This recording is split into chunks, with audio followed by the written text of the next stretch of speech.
my generation. I don't mind. I don't mind. I don't mind. I don't mind.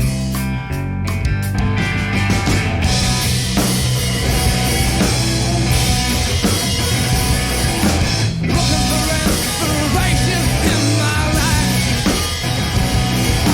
Looking for inspiration all the time.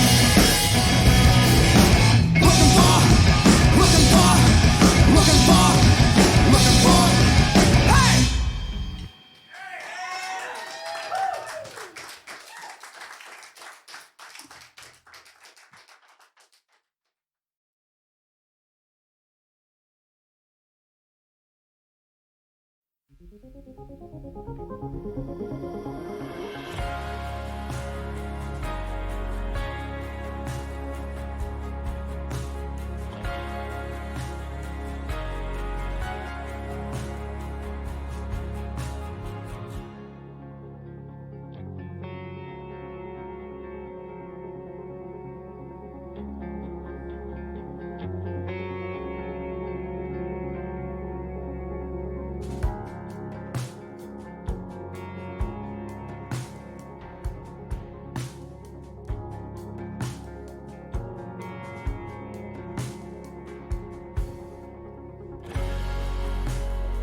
Hey! And welcome on in, everybody, for Spline Design Studios Saturday.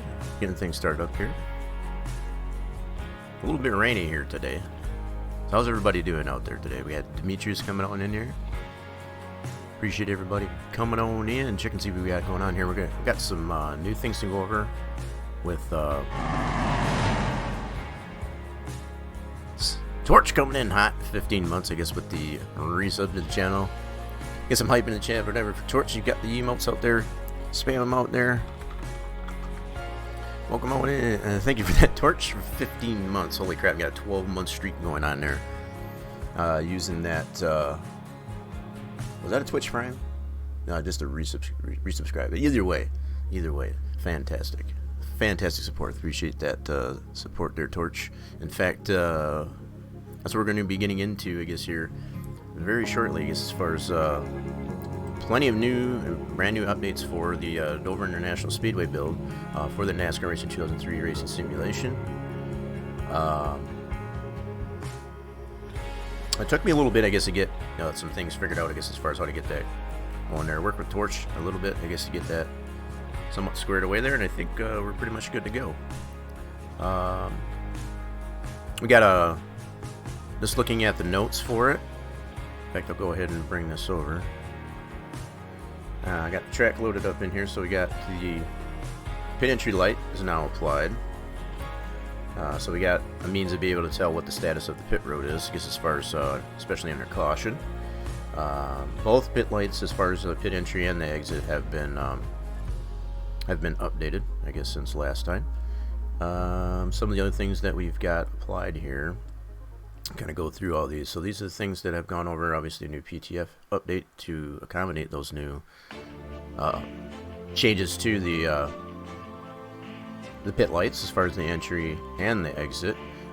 We did adjust some starter decisions, as far as when the green flag flies based on the restart zone. So we'll be testing that out. Plenty of newly rescripted 3DOs, grandstands and stuff like that to accommodate the different state switches, I guess, of the. What I did notice on this one here, and this is totally, like I said, it's up to the creator, I guess, to be able to comply with what they want to do, I guess, as far as with the track, to have things to be static or to be able to be turned off by the deep press of the O key in the racing simulation. I just realized I got the wrong overlay here. Let me switch this out here really quick. Let's get that one on, and I also need to get this one going here. Give me just a second here. What did I do with that? That one should be this one right here. There we go. Hopefully that'll wake up. Might have to do this. There it goes. And to wake her up. There we go. Alright, so yeah, but basically what I was speaking of there, it's like you have the ability in the scripting to be able... Whoa, there's a Kappa. Kappa right off the bat.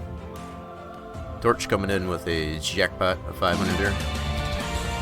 Just happened to see that out the corner of my eye there. I saw the 3 Kappas, I guess, coming out there. That's like off to a really good start. Obviously, you didn't get nothing on the shot. Definitely made bank on the slots there. That is the middle one there, I guess, as far as the jackpot. So the 3 robots, the 3 robot little guys, is 1,000. That's 500, and you got the little red guy and the sad face. As far as are the lowest tier, as far as you get it at like 200 units of fluid.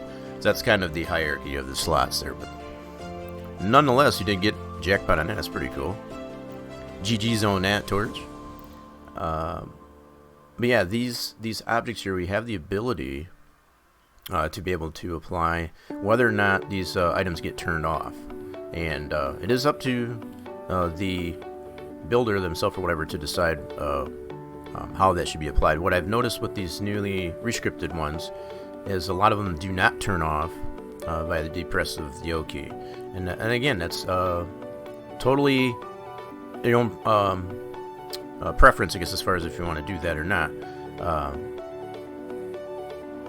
Just to kind of show how that, what I'm speaking of here. So like if we go to population in particular, weekend states seem to be very well done, I guess, as far as what should be on during race weekend and what shouldn't. Let's put this on to where we're turning a majority of the items off. You can see what still remains, for example, as opposed to what goes away by deep press of the O key. So it does take away some items, but not everything. This is at the lowest setting as far as the first press of the O key in the sim. Just going to give you someone an idea of what still remains in that state. Certain things like this, we definitely don't want that to go away. So that's definite. And the series flagger, as far as up in the flag stand, probably to include the flag stand itself. I see that's been redone. That was one of the suggestions I had made previously, I guess, about having that flag stand remain so that the series flagger wasn't floating. Kind of make it look kind of weird. So it just comes down to personal preference, I guess, as far as what items you would necessarily want to go away and which is not. Which ones go away and which ones don't. That's what. And I notice these go away here still, I guess, as far as this wall. Personally, that's probably something I would want to probably keep as a static item, as opposed to go away during, deep press of the O key. It's kind of more or less a geometric thing. You can see a lot of that still on the pit wall. So just things like that. So if we put it back to just next setting here, let's bump it up 1. So this will be some items are shown. See what's going on there. So now you can see a lot of these items still return.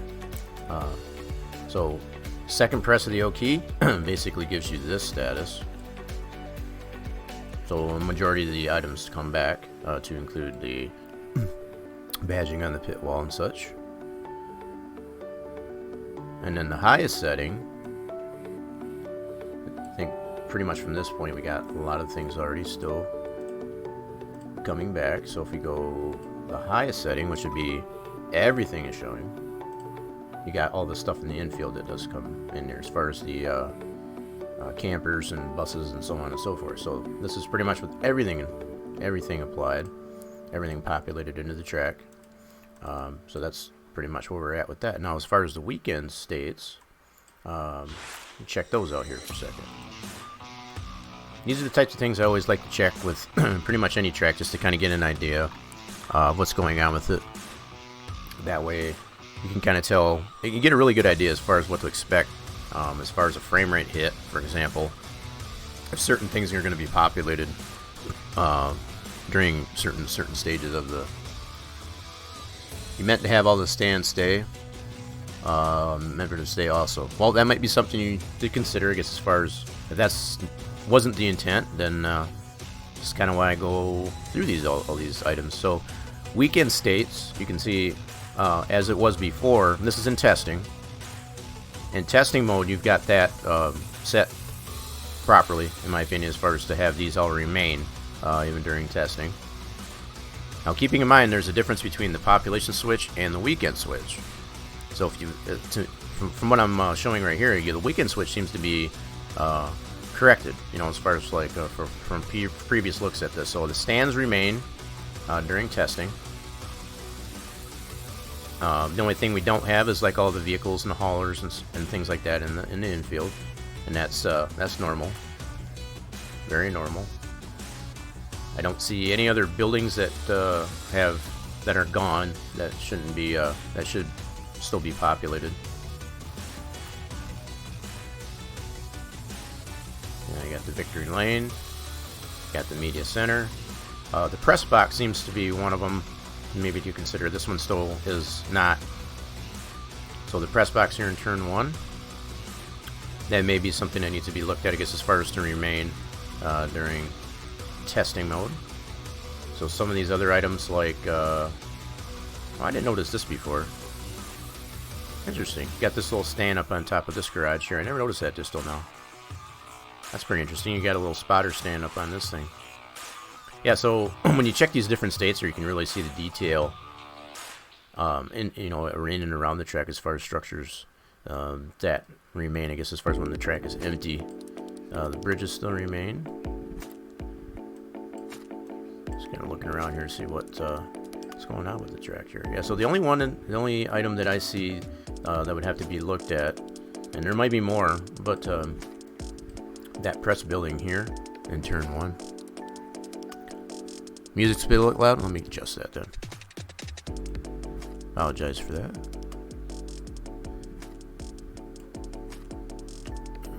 Alright, let me see if gotta check my OBS here. Let's go this way too. Alright. Just for letting me know about that torch. Okay, so just to kind of reiterate, I guess, as far as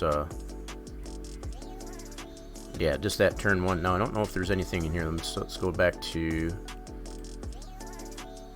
race weekend 2. This will be everything on race weekend here. Yeah, so there's no other buildings here. Mostly just haulers and all that good stuff, I guess, as far as that populated in this area. And that's normal. You wouldn't necessarily have these here all the time other than just race weekend. But you can see that press box in turn 1 there would probably need to remain during testing. That's not something that gets taken down, I guess, after the race. Some of these signages, that's something else I noticed here. These signages on the Petty Bridge the pedestrian bridge here, seem to go away as well. And I didn't notice that before up until now. Yeah, let's see, the signage goes off, and I think that's really cool aspect to this model. So the fact that the signage on the bridge actually goes away, I guess, in testing mode. So little details like that, I think, make a big difference as far as whether or not you're getting the full immersion factor, I guess, as far as what state that you're driving on the track.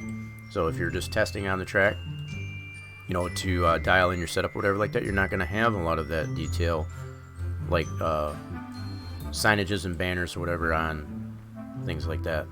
But let's go back to the pit wall here. I think that was one of them. No, that was the population switch. So this is in the race weekend switch. So that's good here as far as that's remaining.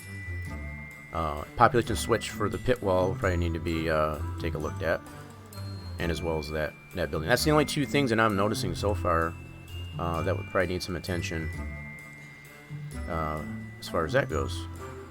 Now, something else to consider, and this is definitely not something that would need to be considered, but something what I would look into as far as a personal preference here is whether or not these grass logos would remain. Now, this is all depending on the fact that this is probably in a track surface decal and a TSD, as we know it.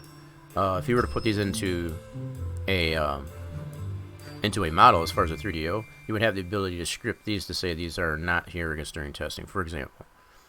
That's really, thinking premium, I guess, as far as, the types of things, even to include the billboards, to have relatively nothing on the billboards, for example, or having different types of signages or next to nothing on those. This is some of the really finer details that you can apply to 3D models, I guess, as far as being able to script those to have them appear in different states of the track, I guess is all.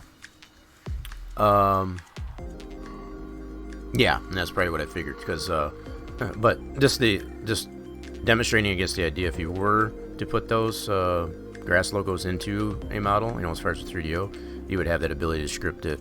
TSDs, you can't do that. TSDs are pretty much static, so once you put those down, they're just kind of there. I wanted to look over here, as I noticed some of these platforms here and I assume those are all in separate pieces there. There's some spacing in here between the steps. I don't know if that was intended here, or if there was supposed to be platforms here, but I noticed a gap between the steps on these stands. But yet, over on these, I'm going to be taking a lot closer look, I guess, as far as how even the foam blocks in the game or whatever, as far as the way it looks in here, it's probably not going to look the same when you're in the sim. That's something I want to take a closer look at in the sim too, because those types of things can be adjusted. Because as we know, the way things appear in Sandbox are definitely not the same as what we would see in the sim itself. But see, there's platforms here on these as opposed to those do not. So if that's was intended, I guess, to not have platforms that are visible. These are a lot bigger platforms, I guess, than the ones on those. But yeah, I like the fact that there are platforms here. Now, in different states here, let's go back to, we're in testing right here at the moment. Let's go back into race weekend mode. And we can see the people populated here. So I wanted to see if there was any people on these platforms, which there's not, but okay. Pretty cool. Still plenty of immersion factor in this thing. I'm loving the fact that there's practically no lag or frame rate loss, as far as no matter where I navigate on the track anymore. That to me speaks volumes, I guess, for the optimization that has been applied to the track, and you're not losing any detail whatsoever. Doesn't matter what perspective you tend to look at the track from. It's pretty solid.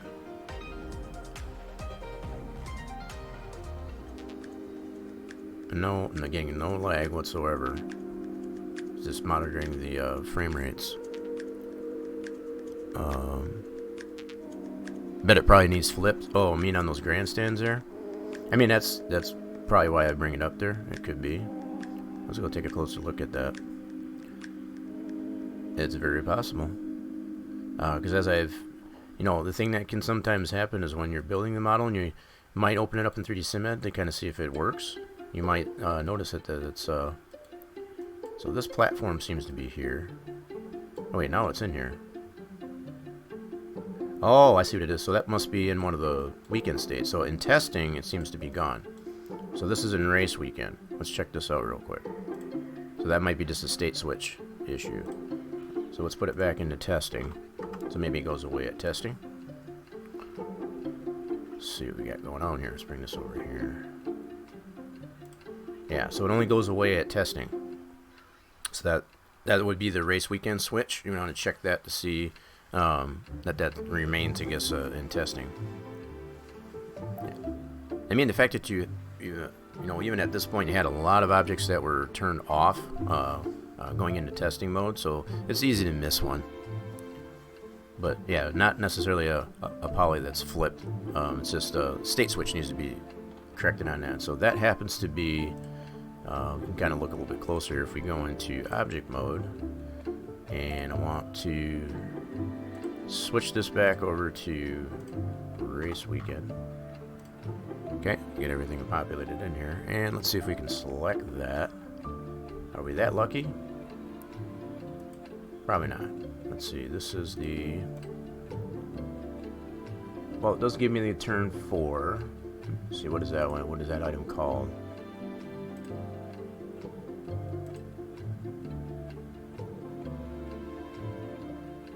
Yeah, do we know what that one's called there as far as for that platform? Because obviously it's a separate item.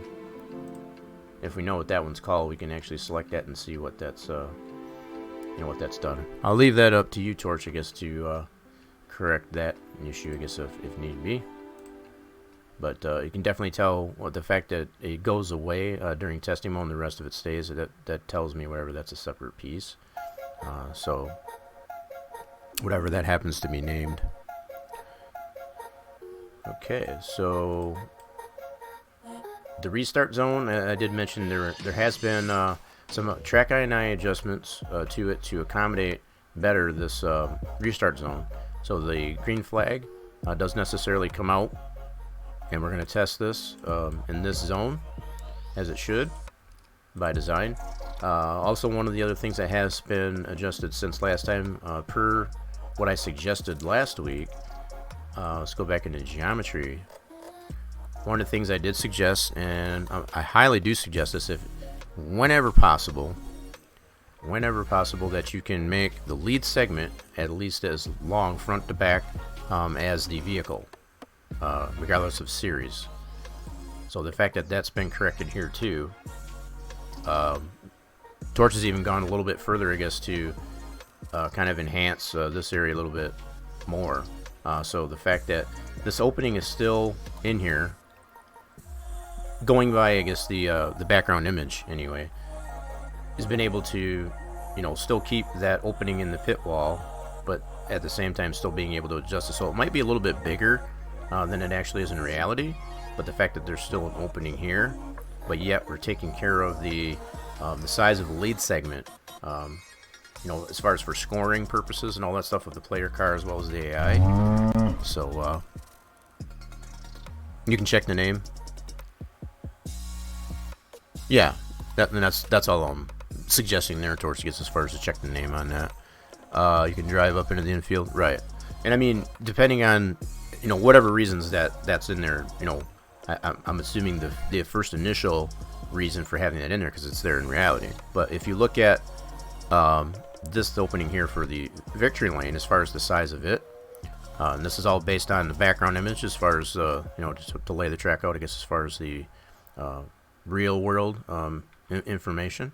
The fact that we've more or less probably had to fudge this for a little bit, or torched it anyway, to accommodate the size of this lead segment, what that would need to be.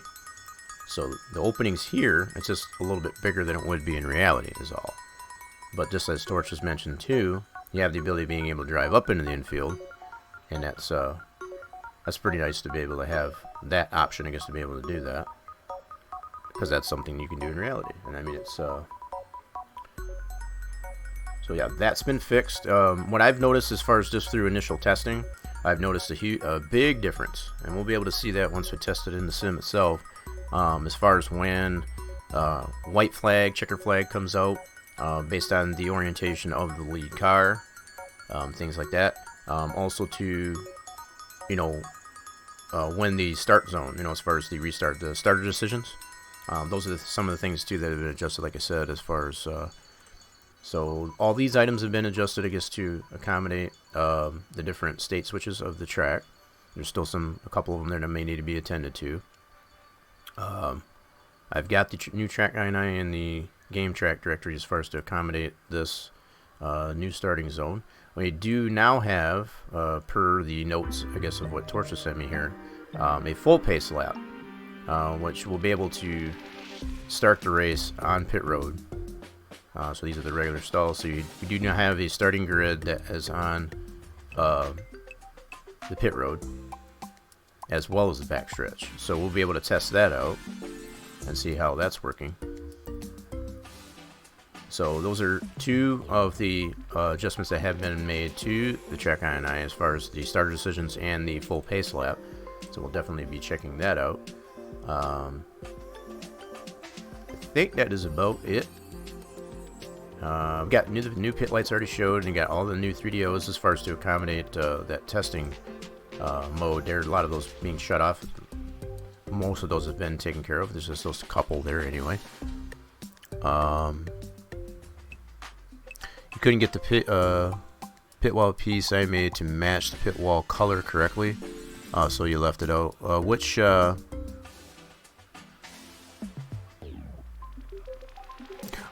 For which area there, Torch? I guess as far as you have to clarify. I guess on you talking about these badges here.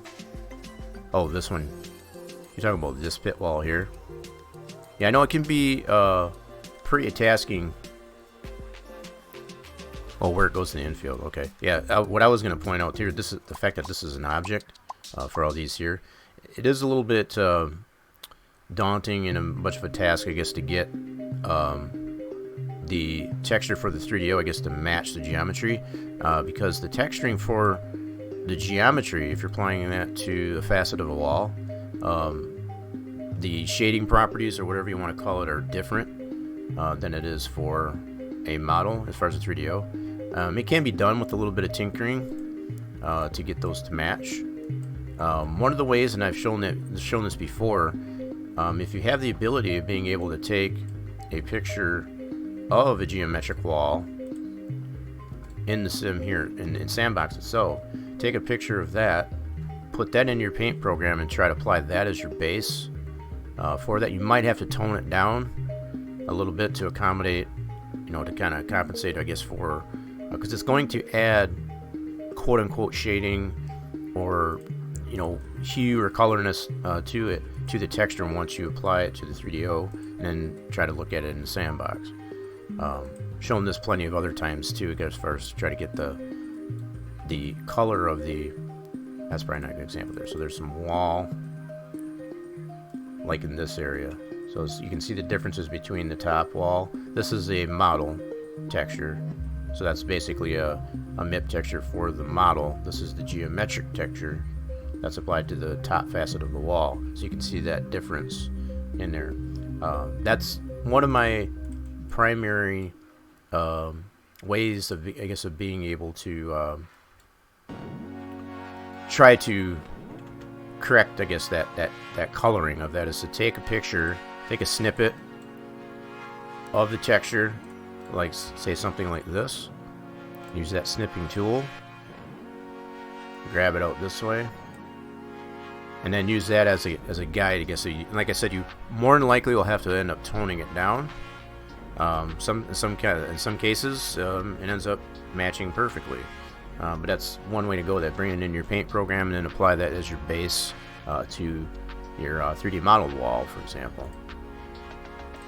That's another good way, I guess. The snipping tool can come into handy there, at least anyway.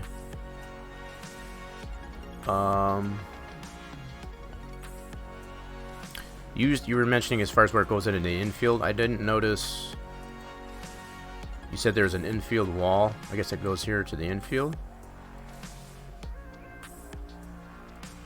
There could be an adjustment here to this model here to accommodate the new size of this. I mean, it's not a big deal. You still got an opening here, but to adjust this this fencing here, I guess, to accommodate the new opening. Now, keeping in mind, I do understand as far as like this, the original opening was probably only this big, as far as in reality, and the fact that we've more or less had to fudge the size of this opening to accommodate the size of that lead segment, right?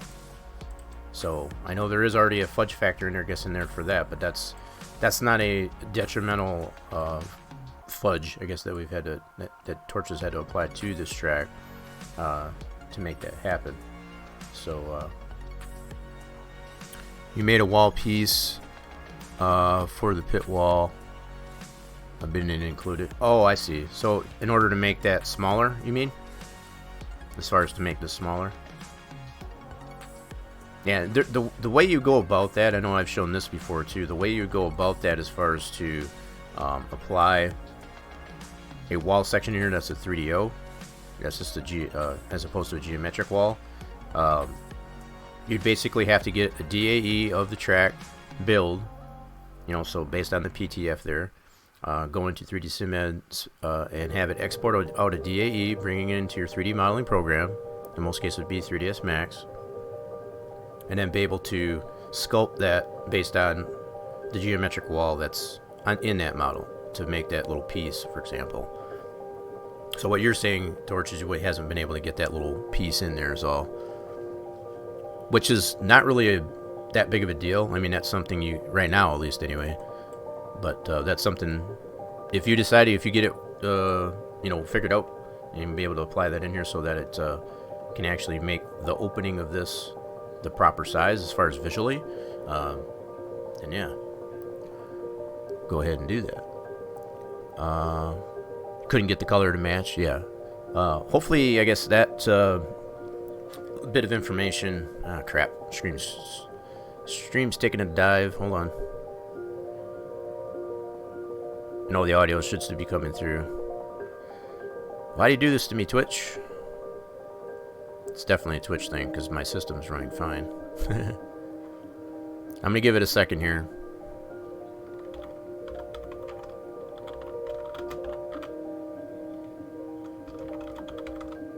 Stream's tanking out.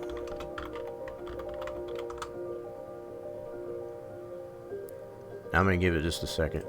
Hopefully it'll calm down. You know, the audio should still necessarily be coming through, but it's I'll give it a bit. I know that's definitely a Twitch thing because system is running smooth. It's running like butter.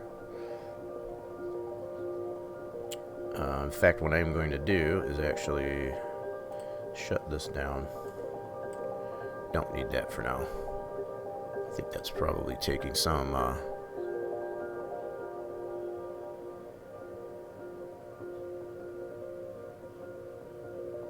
okay. I'm gonna go ahead and close this out for now. I don't need that. It's gonna close some things out here just to make sure, but yeah, I'm only running overall I'm only running about 30%, 30 to 35% system resources, I guess, on that, so I know it's definitely got to be on the Twitch end. Okay, hopefully that's calmed down a little bit. But yeah, as the only thing I was mentioning there, just like you said, Torch, as far as if you get that figured out, one of the ways you can potentially apply you know, a texture to that model is just to take a snippet of the surrounding area that you're trying to apply it. That's probably another thing to mention. So the fact that you can take another, say for example, take a snippet of this,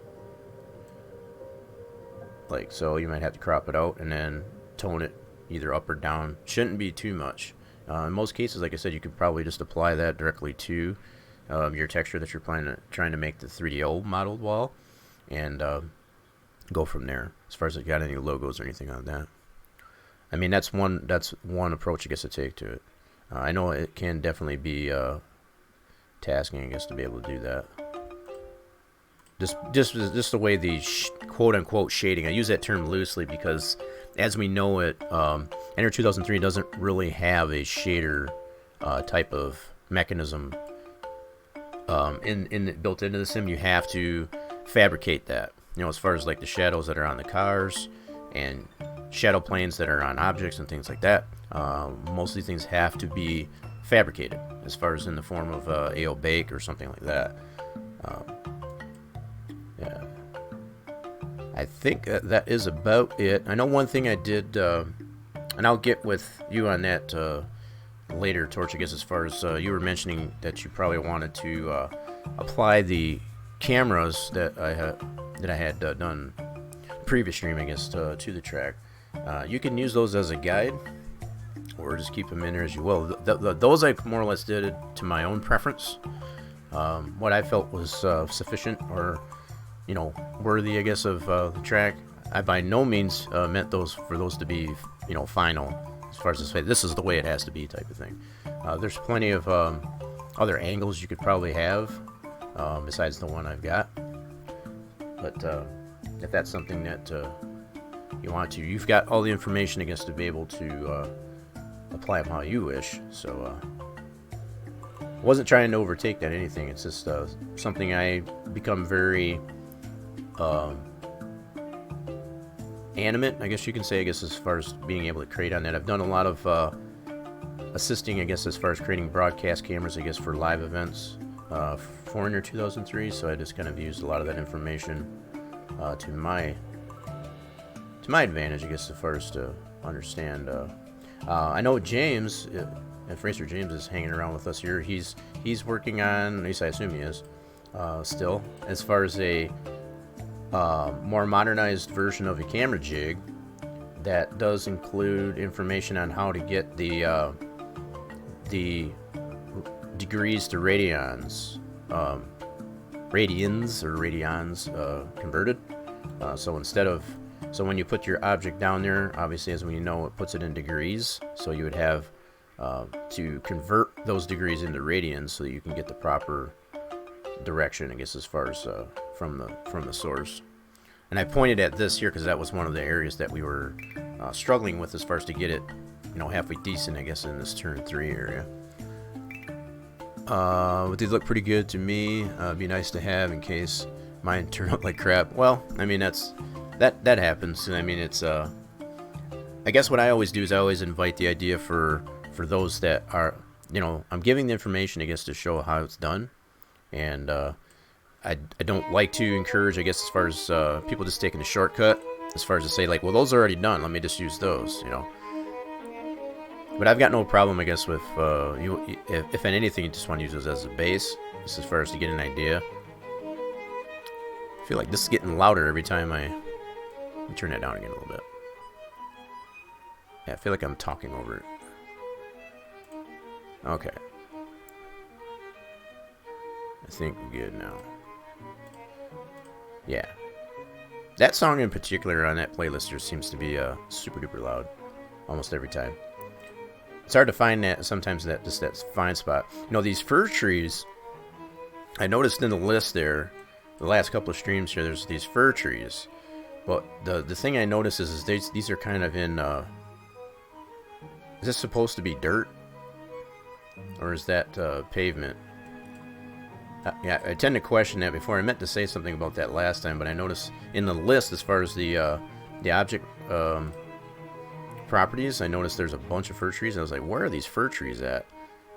And that kind of reminded me there. But what I wasn't 100% sure of, this is supposed to be like stones or gravel. When you compare that, I guess, to this, I imagine that what that would be. It's pretty interesting texture. And if that's what that's intended to be, it just looks... I think what these trees probably need, and this, as I was talking to you about before, they probably need a shadow plane under these.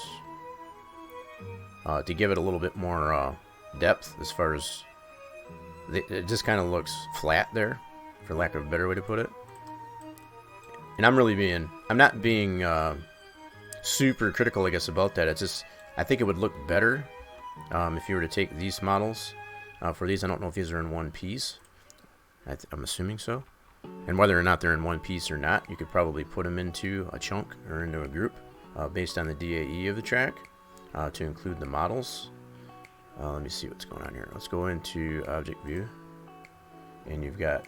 Yeah, these are all individualized. Okay. I'm going to take a closer look at that. So these are where these fir trees are at. I mean, this is something that doesn't have to be done. I just think it would look better if they had a shadow plane under these. And whether or not you do an AO bake of these, and again, you can get this information from the DAE of the track to include the objects and be able to isolate these objects via the DAE so that you can potentially apply it to an AO bake to it. Or just simply create your own shadow planes under these based on a TSD or even a 3DO. Just to put like a dark spot underneath these. It doesn't have to be like hugely dark, just enough to give it some shade under these, in like a circular gradient pattern. It's just something that I've noticed the last couple of times, and I've meant to say something about it, but now that we're to the point where a lot of the particulars are being figured out. The same goes with these trees. You know, anywhere you got trees where it's like kind of semi off the ground, you could put some shadow planes under those and give it a little bit more depth. I don't know where else we got trees. Anywhere you got trees, I guess it could work that way too. I think this is kind of really cool too, the way this is applied as far as the horse track scoreboard, because that is still a prominent item there. I did notice, I did do some looking around, I guess, as far as Dover, you know, as far as previous events at the track, and noticing they don't do the horse events at the track, from what I understand, as much, but the some of the items like that are still there.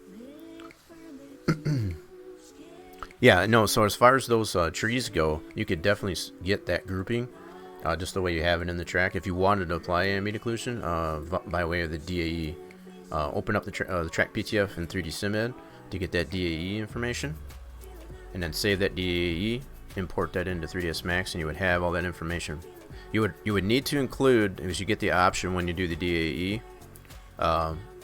actually when you initially import the PTF, it'll ask you in 3D SimEd if you want to include the objects. You want to say yes. That way you can have those objects. Otherwise, if you say no, all you'll get is just the geometry of the track. So you need to fix that model. The fence is weird. Which fence was that? I forgot where I was looking at. I've been bouncing around here. Do you mean this one here? To me, that's like more like a galvanized, like sheet metal type of thing. You know, as far as that ribbed sheet metal type of deal. I don't know what's actually there, but if that's what you meant. I mean, it doesn't look terrible to me. It just looks like that that ribbed kind of sheet metal that's not painted. It's just kind of that raw galvanized type of deal. Yeah, these kind of turn out pretty nice here. And they're just flat planes. You know, the fact that it's got, when you look at it from particular perspectives here, it definitely looks like it's 3D. That's really tough to do, I guess, as far as to get a decent image in there as far as the texture. You know, when you're up really close, you can really notice, you know, it takes away, I guess, from it, but not really that much when you...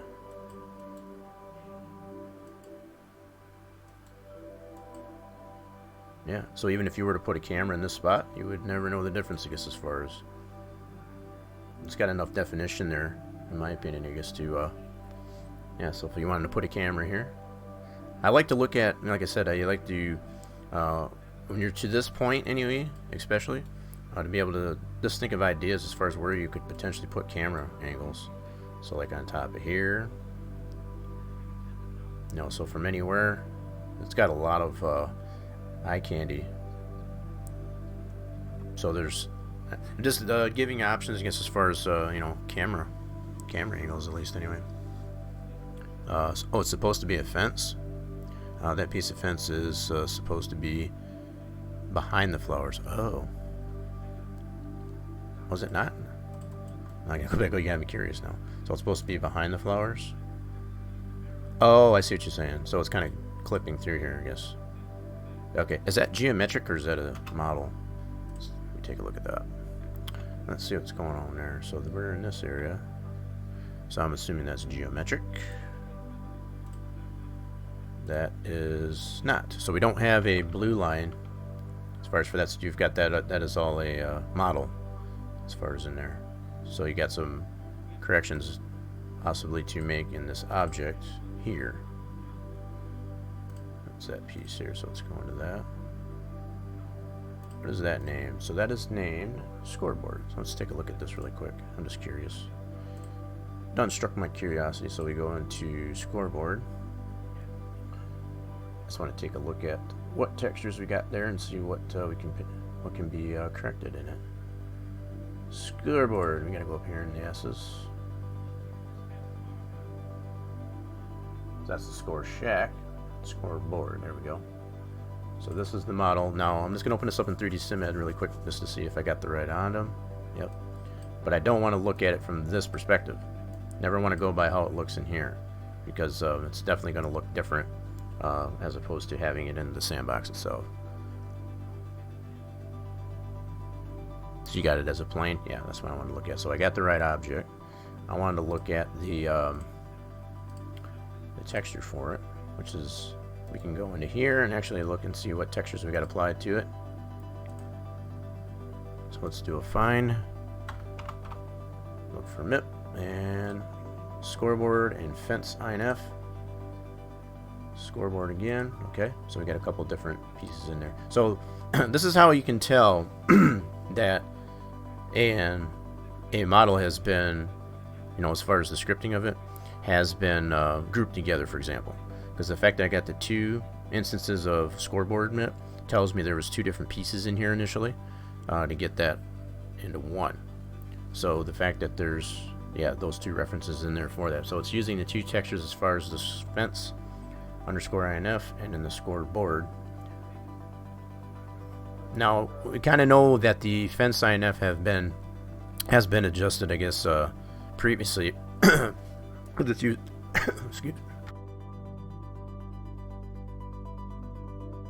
excuse me, because it is used in other areas besides just this model. So wow, give me a drink here real quick. Something went down the wrong tube.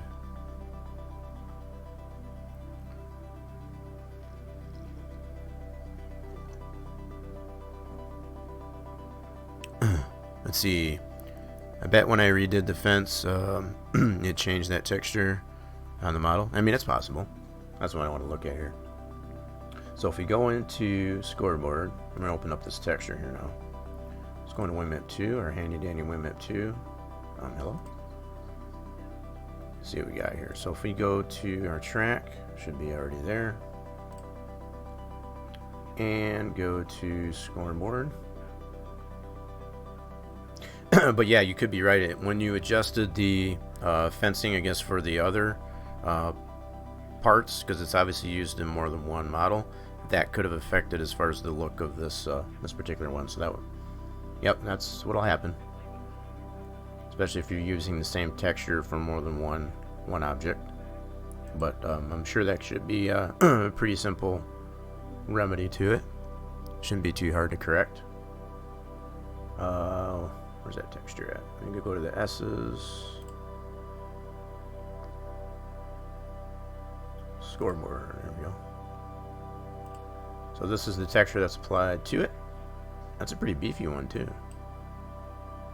It's got a lot of, but the fact that it's got that magenta background as opposed to not using a TI, that to me is a very solid approach, I guess, to that. If you can, as I've always said, if you can eliminate the necessity, I guess, for TI, definitely do that. I think this is done pretty well. UV needs to be adjusted, right? Yeah, so that's probably all it is. So as far as this texture goes, it's nothing.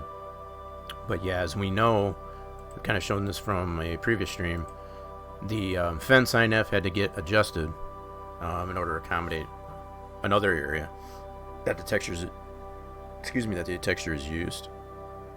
So now it's creating the necessity, I guess, to correct this model that it's also applied to, because it's not presenting itself properly on here. So it's getting stretched out. So this, what you're saying is all of this here is not supposed to be, this is all stretched. It's not supposed to look like this. So it's all supposed to be fencing. I mean, when I looked at it initially there, it just looks like it was like galvanized sheet metal, you know, as far as like for pole barn, something like that. But now that you mention it out there, it's like, yeah. So probably just the UVs need to be corrected on it as well. So that's something else, you know, throughout this entire process as far as correcting one area, I guess, to another. It obviously steps on, I guess, other areas. Shouldn't be too hard to correct, like I said. I think that's pretty much it that we need to go over on what's brand new, I guess, in the track, so we can be able to jump into it. What I want to do initially when I go into the sim here, like I said, one of the things I want to really pay a little bit closer attention to is how this foam is necessarily presented in the sim. The fact that it looks the way it does here does not mean it's going to look the same in the sim, and I want to be able to make those comparisons. So just for pity's sake, this is in outside of turn 2, like in the middle of turn 2, right in front of the Jags and the Monster badging on there. I want to notice that when I go into the sim, for example. So what I'll do is I'll take a snippet of this and save this just for purposes here, and I'll do a edit copy, and I'm going to put this in my paint program here. And then what I want to do is observe this in the sim itself and see how that looks. Because if there is any adjustments that can be made to the foam to accommodate to make sure it's not overlapping the geometric walls, then that can definitely be done. It's a little bit of a process, obviously, but okay, I want to open up my paint program. Let's go here. Now I'm just going to paste this in here. That way I can make some comparisons. This is this is a method you can necessarily use for yourself to kind of understand, because sometimes you go into the track, even though you can necessarily mouse out of the game, whether or not you're running the game in a window or whatever, you can compare it that way. I always like to take a snippet. That way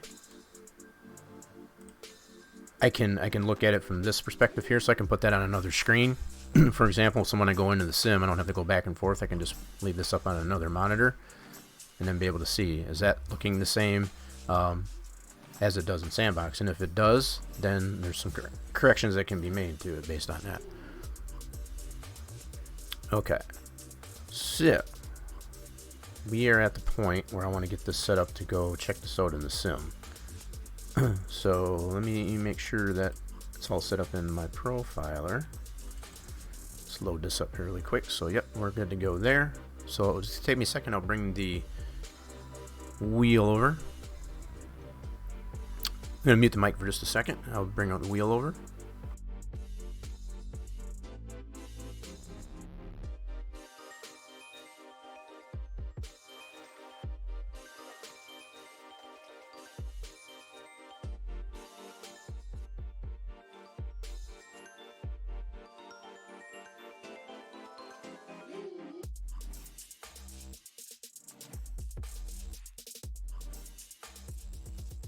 Alright, relatively plainest. Did James show up in here? Did I miss something?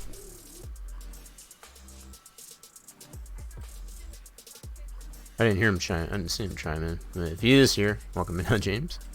Alright, so let's another thing I want to do is adjust the yeah, if he's chimed in, it's not showing out on my end, at least anyway. Hopefully, if he is here. Alright, let's switch this over to this one here. I'm going to swap these two out. There we go. Now let's load this up. See if it makes me do it twice here again. It sometimes does that. It's probably going to do that. Not 100% sure why it does it, but it will do that. It's like it's loading, but it don't. So I have to click on it again. There we go. Let's get this thing loaded up. Alright, so yeah, I'm going to stay in the, this is the refinement of the original cut mod that came with the game, done by Splash and Go Graphics. Those Cosmin and that over at Splash and Go.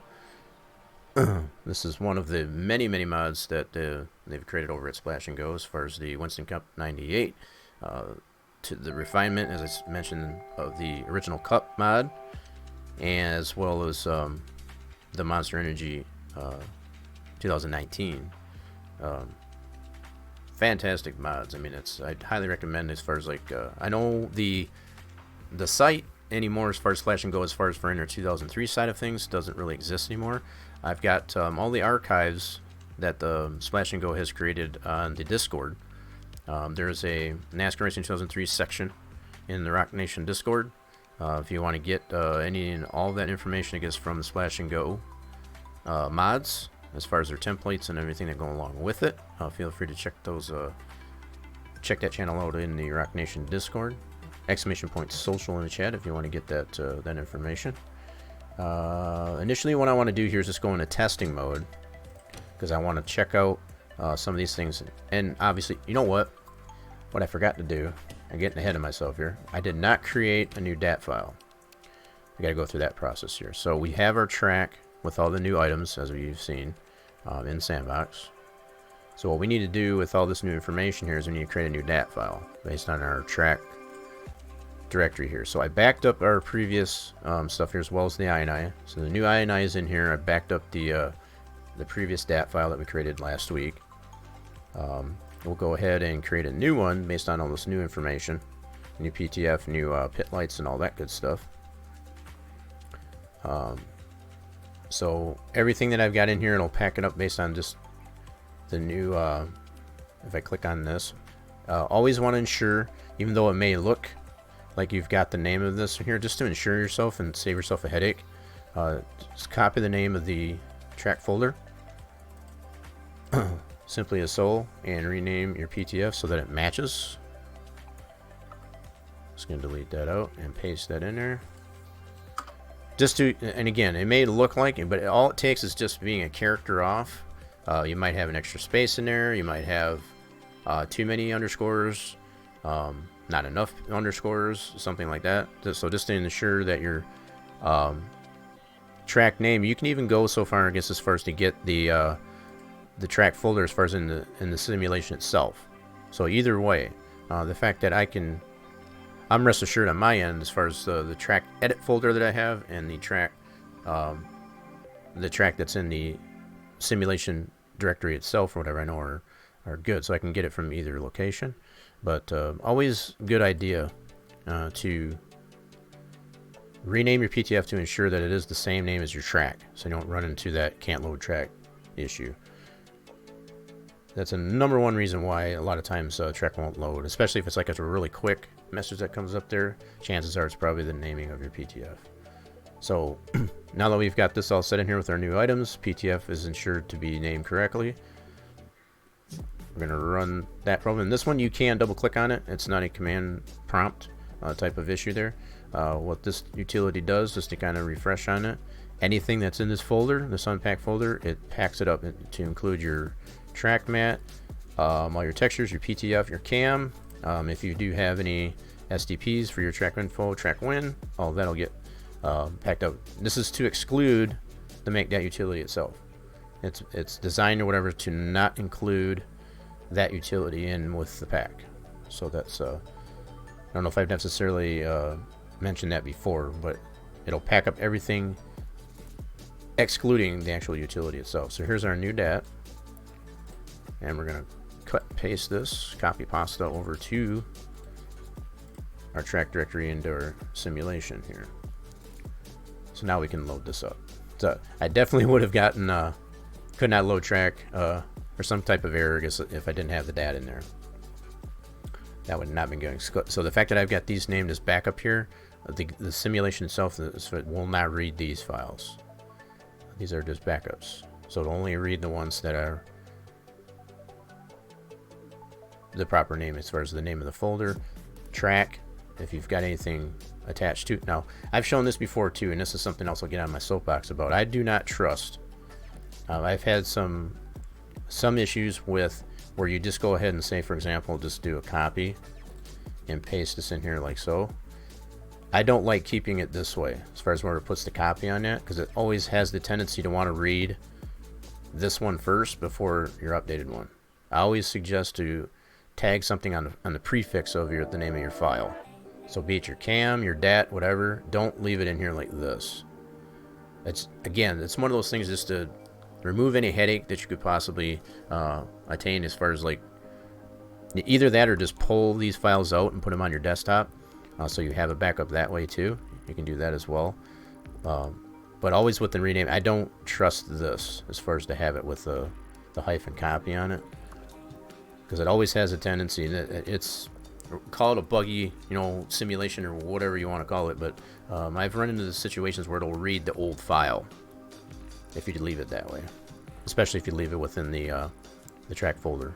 So that's the two suggestions I would have as far as to rename it so that it's on the prefix of the name of the file, or just to pull those files out all together and put it in another location and then put your new files in, so that you can assure that the simulation will read the proper files. Okay. Looks like NASCAR has included a dirt track race. I don't even want to hear it. I'm so disgusted, I guess, with the way NASCAR is doing things anymore. I don't even want to hear it. Don't even want to hear it. Sorry. Yeah, there's some ridiculous things that are doing there. The last thing that I heard was what they're going to be doing to Auto Club, as far as turning it into basically a banked Martinsville, for example. I think that's just ridiculous. They're just going to extremes, I guess, on some of the tracks that have been, created, I guess, as a staple, for lack of a better way to put it. I just don't think things like that should be screwed around with. They're trying to create a dirt race, I guess, in Cup Series. They already got one in truck, and I guess for the most part that's been successful, I guess, at Eldora. I know from what I've heard from like the likes of Tony Stewart, he was kind of upset with NASCAR as far as them wanting to do it at Bristol and not at his track, for example. So it's just creating tensions all across the board as far as like NASCAR trying to think way too far outside the box as far as, what they do to some of these tracks that they've been. Just don't mess with what already works. Okay? They're already trying to reestablish, I guess, a crowd, I guess, at Bristol from what it was in the past. I think by going the direction they're going with that, that's just ridiculous. I think they're going to end up killing it. And it could be just me. That's my own personal opinion, but I think it's just a ridiculous thought. That's all I'm going to say about it. It's already a fantastic facility. Why would you want to ruin it by throwing a bunch of dirt on it? There's plenty of reports of the residents around in that area have complained about the trucks that need to come in there to actually fill the track, I guess, with dirt. So there's really no positive outlook, I guess, on for NASCAR, I guess, to do that. Let alone, I guess, the SMI, I guess, that owns that track in that region.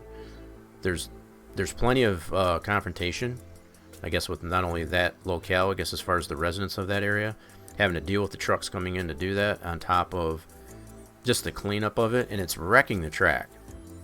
When you put all that dirt on there, it's got all that moisture that sits on there, it's wrecking the track. So from a constructive, a construction type of perspective, I guess, on it, to me, I think it's a ridiculous thing, I guess, to do to a track that's already pretty much pristine. They've done a lot of work, I guess, to get it to where it's at as far as the new concrete and whatever. Why ruin it? I don't know. Maybe it's just me, but I've heard about the one of the Circuit of Americas. I don't know why that hasn't happened sooner, as far as the Circuit of Americas, because obviously there's a lot of I don't want to put it as far as fan favorite, as far as more road courses. We've only had Watkins Glen and Infineon or Sonoma, whatever they call it now, for the longest time. The fact that what it looks like from the new schedule, they're not even going to have a road course race at the Charlotte anymore. They're replacing that with the Circuit at Americas. So I don't know if they're, they tried it out for a couple years, I guess, at least anyway, with the road course, I guess, at Charlotte. I've seen some of the highlights of that. It's not that great. And I'm sure they probably come to that conclusion. So they just decided, I guess, to go Circuit Americas. I think it would be a really good race, I guess, for Cup cars, even in their current state, to have that car. Now, they are looking at, as far as for 2021 also, as we know, there's been a lot of research and development going on for the new Gen 7 car. So whether or not that new car will be applied to the new season, they haven't officially announced. I know that's what they forecasted when the new cars were going to come out. Whether or not we'll actually see that, that's still yet to be seen. But that's what they were projecting, at least anyway, for 2021 was supposed to see the new car styles, as far as they got new wheels and all that kind of good stuff on it too. But there's been plenty of testing done by the likes of Richard Childress Racing, with plenty of drivers across the board from all different teams. I know Joey Logano has driven them. I know, who else is? There's a couple other drivers that have tested the new Gen 7 car at several tracks like Phoenix and Texas and so on. So and even Homestead. So I would assume that that's still in the plans, I guess, for them to release that too. So those types of changes to NASCAR, on top of everything, there's still a lot of bad things that they're doing, like putting the dirt on Bristol. I think that's a dumb idea, just from plenty of levels, I guess, of just the cleanup and the deterioration of the track as far as to degrade it by putting dirt, I guess, on a concrete and then taking that back off. I just think it's not a good idea. Why go through all that painstaking work as far as the money spent to get it where it is, I guess, as far as the racing as concrete, and just reduce it, I guess, that way. Yeah, from what I've seen in the schedule, unless they've changed it again, I saw that they did not have. They do have a Charlotte race, but it's not the Roval. It says just the regular oval. So unless they've changed that again, from what I've understood, they were adding the Circuit of Americas instead of the Charlotte Roval. So, and if that's changed again, that just goes to show kind of my displeasure for the direction NASCAR is going in some cases. There's some things that are okay that I think is a positive change, like the new cars going to Circuit of Americas. I think that's needed to be done even a long time ago. It should have already been done a couple of years ago, if not sooner, because that's a fantastic facility. There's plenty of other series that run that course as far as the GTA cars, GTA, GTP, I believe even Indy, and so on, run on those. And I mean, it's a great track, and I think that would bring a lot of enjoyment, I guess, to those that are looking for more road course races, I guess, as far as the Cup, because we only had the two at Watkins Glen. And now they've already they did the Daytona race. I noticed that. I think that took the place of the July race, as far as just having the regular oval, if I remember right. I could be wrong, but I remember they ran the Cup cars on the road track, as far as the road course at Daytona. I thought that was pretty interesting, because as we know, they run the 24-hour Rolex, I guess, at that. Another series, I guess, to run there as far as GTP, GTA. So to have more road courses, I think, are pretty interesting, I guess, for the Cup guys. It just takes away from all that monotony, I guess, as far as just the ovals, as far as just turning left all the time. A little bit more variation. All right, we're going to go ahead and get into this track now with all that babbling. Yeah, like I said, initially what I want to do is go into testing. Now that we got this new DAT established in our track folder, should be able to load up here no problem. At least that's the hope. Okay, so we're in testing here. Now, I've already shown all the different states via in Sandbox there, so we should already know what to expect, I guess, when we go in this state in the game. So, Indianapolis Motorsports. Oh, okay. See, they might be getting a little bit too crazy on the road courses. I think the fact that they're adding Circuit of Americas, I think they should only, in my opinion anyway, I think they should just kind of gradually work these road course deals in. I think adding too much at one time is a little too much, because I think people still enjoy the oval tracks, especially the short tracks, and that's probably another, just to elaborate on my Bristol gripe, as far as like there's not enough short track racing. I really don't think, because we've only got like Bristol, Martinsville, and Richmond, really, when you think about it. So the fact that they want to put dirt on Bristol, it's already good racing as it is on concrete. They've done so much, I guess, to try to improve the driving that's on it in all the series. So why wreck that, I guess, by throwing dirt on it? That's just kind of silly to me. But if anything, there should be probably more short tracks applied. I think we got plenty of intermediates and road courses as it is by adding Circuit of America. So I think, again, just my own opinion, as far as like they should only be sprinkling in these road course races, I guess, one at a time, and not put too much on there. So if they're doing Circuit of Americas, if they do continue to do the Charlotte Roval on top of having the Indianapolis road course, I think that's a bit much. I think it's a bit much, because you got to think of the drivers too, as far as like their endurance, as far as their overall endurance, as far as to be able to handle running those types of events. 'Cause it's a lot more physical, I guess, as far as when you're racing on road courses as opposed to ovals. And that's proven science, I guess, as far as how that works. So whether or not they have actually taken the initiative, NASCAR, that is, as far as to talk with the drivers and not just listen to the fans as far as what they want, that's something that should be considered. August 8th, Watkins Glen. August 15th, Indianapolis. Back-to-back. See, even to have back-to-back road courses, that's silly. That's silly. 2 back-to-back road courses. As a driver, I'd be like, oh, hell no.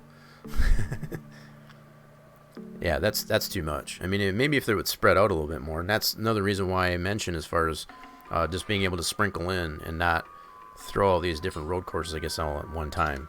I think there should be a little bit of spread on that. All right, let's. Another thing I want to do here. Let's go ahead and turn this playlist off here so we can get the in-game sounds. Yeah, let's turn this off here for a second. I want to hear all the in-game sounds. All right, so let's get this going here. Marvelous. Okay, so what we want to do here is I want to look at, go really slow around here. I'm going to probably change my perspective here. I'm in the Fred Jones car, the 86 Power Square. We're in the refined 2003 Original Cut mod by Splash and Go. Give them a shameless plug there, I guess, for that. Well, if the drivers had the input there, they're freaking nuts. I know if it was me as a driver, I'd be like, oh, hell no, I'm not doing two road courses back to back. Yeah, see, this is what I wanted to look at. So the fact that the foam, see the way the foam is sticking out? This is something I'd want to address to correct that. Because in most cases, what you'll have to do is adjust the foam. In this case, it looks like it's downwards on the Z for these different sections. Well, we took a snippet here. I got this on my other monitor. Is right over here in front of the Jags and the Monster Energy logo on the wall, coming outside of turn 2.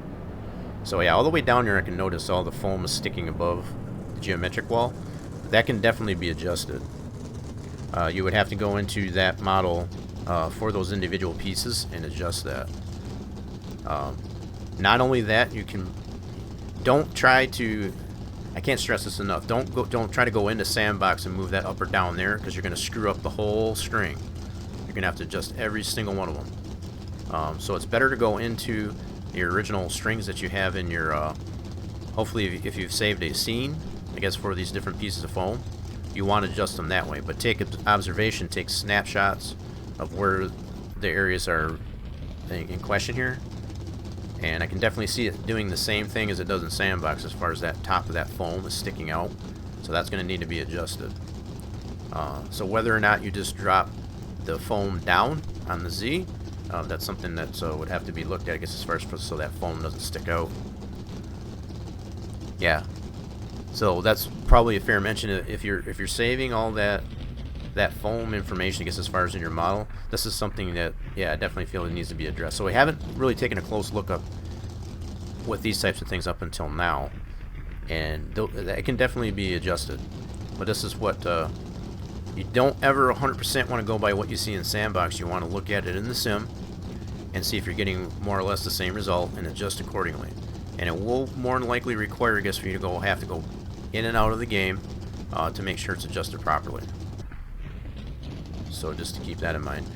In most cases here, when you get this type of thing where the top of the foam is sticking out, in a lot of cases what you can do is take the top verts of the foam for those particular sections and just bring them down a little bit. Because you want to keep that snap portion, if you've got the pivot, where I'm assuming you should have it, is on the back side of the bottom of the foam.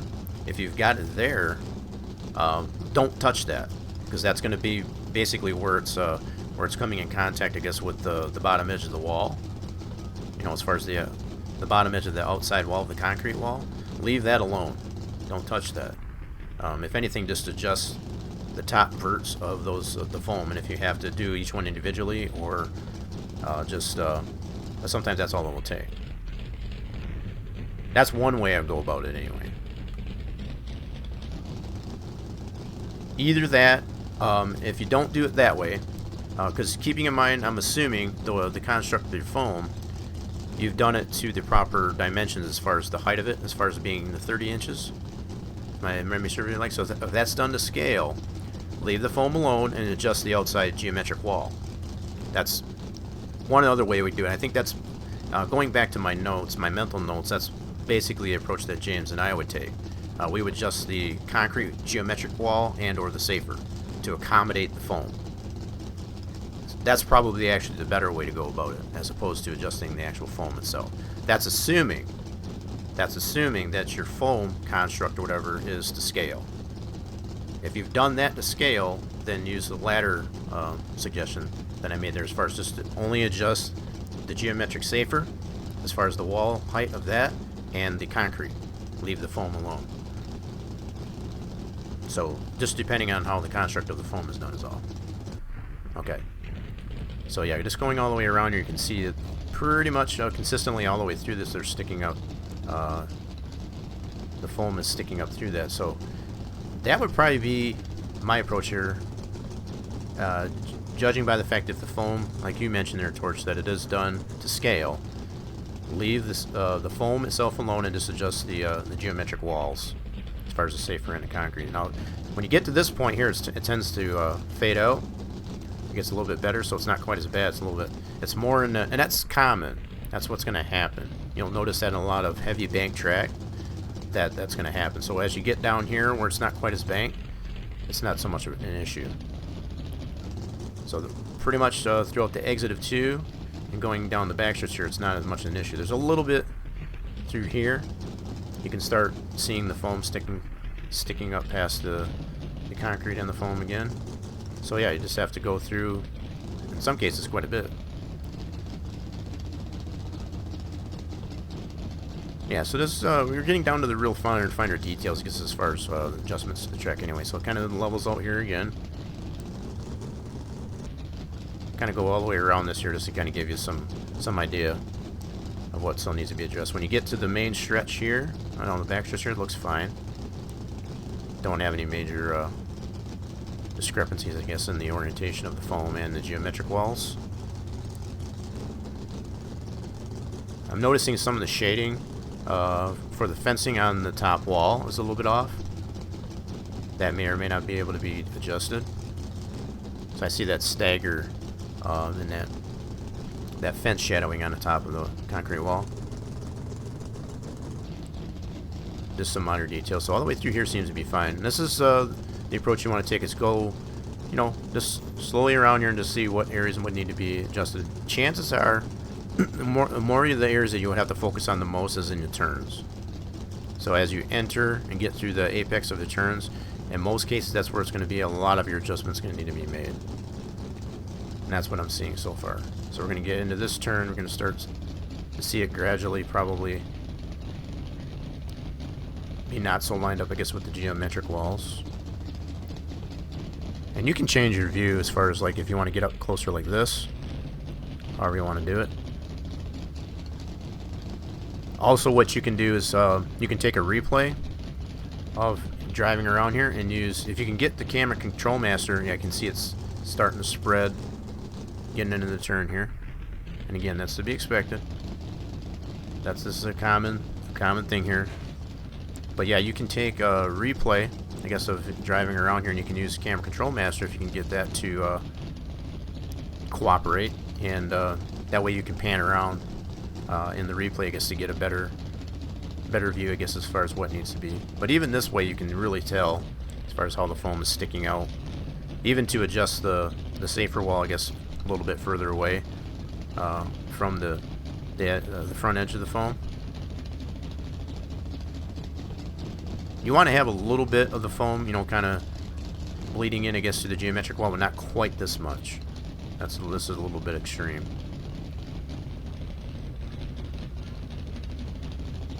Yeah, so the wall height can definitely probably be adjusted. And then again, that's assuming, as you've mentioned, if your foam is done to spec, I guess, as far as the height of it, which, going by memory there, it should be 30 inches high. 30 inches high, or is it 30 inches deep? I forget. I have the dimensions in my notes. But if you have those actual dimensions of the foam, and you have that done to spec, yeah, definitely leave the foam alone and just adjust the geometric walls accordingly. Yeah, so you can see here, even on this end here, as far as the turn, this is on the turn 3-4 side. It's got a lot of banking on here, actually. You can really get a sense of the banking on here. And that's what causes a lot of this deviation, I guess, of the model to the geometric wall. The geometric walls tend to quote-unquote breathe, for lack of a better way to put it.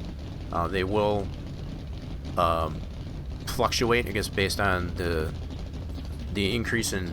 The more increase in banking, you know, as far as your X sections, is going to create it, I guess, to kind of skew as far as go on an angle, I guess, as far as the geometric walls, and that's by design. You know, we're talking about, you know, next to, what is it now, 15-year-old tech.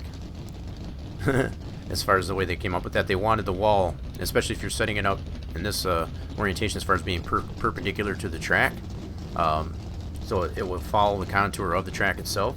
This is what happens. This is the answer. So we got the restart zone. Yep, so as we get to the exit of turn 4 here, it should tend to calm down a little bit. Relatively not too bad here. So this is probably about the amount of clipping you want the foam to have, no more than what this is right here.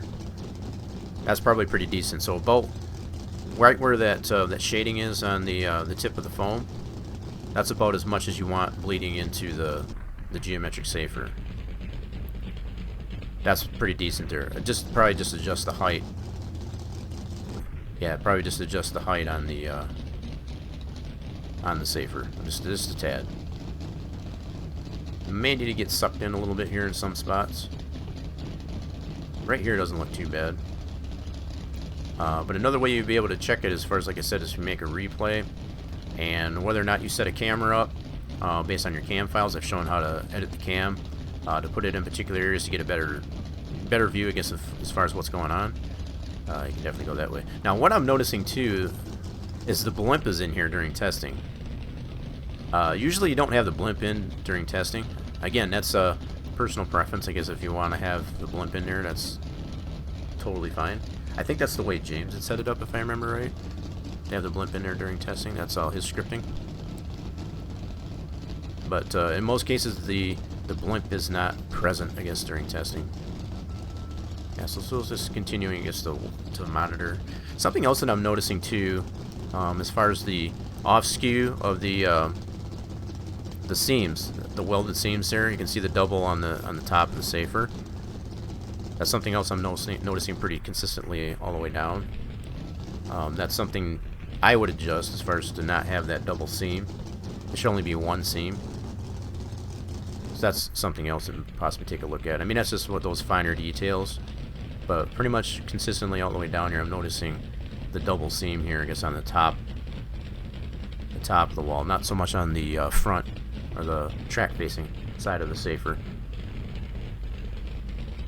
But yeah, this is all pretty smooth out here through the straightaways on both the back stretch and the front stretch as far as the foam goes. It's mostly in the turns.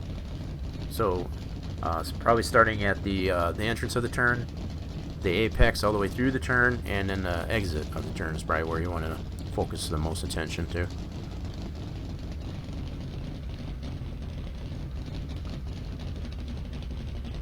Right.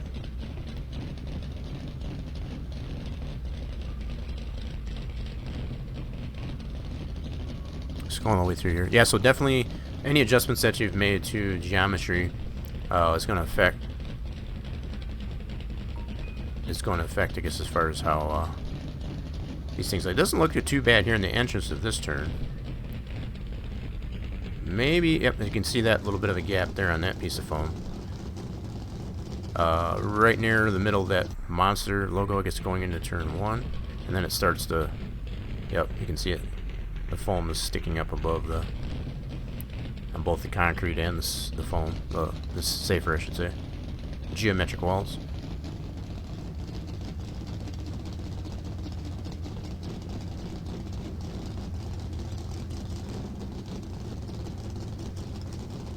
Not a really big adjustment as far as like that. Even the fact to test it the way it is, as far as having that geometric wall, is it safer, at least anyway where it is. That gives you a sense of how much of the racetrack surface is actually, you know, goes away, I guess, as far as from a potential racing groove. That was one of the big things all the drivers struggled with. So we're going back through where we started. We're in the apex of 1 and 2.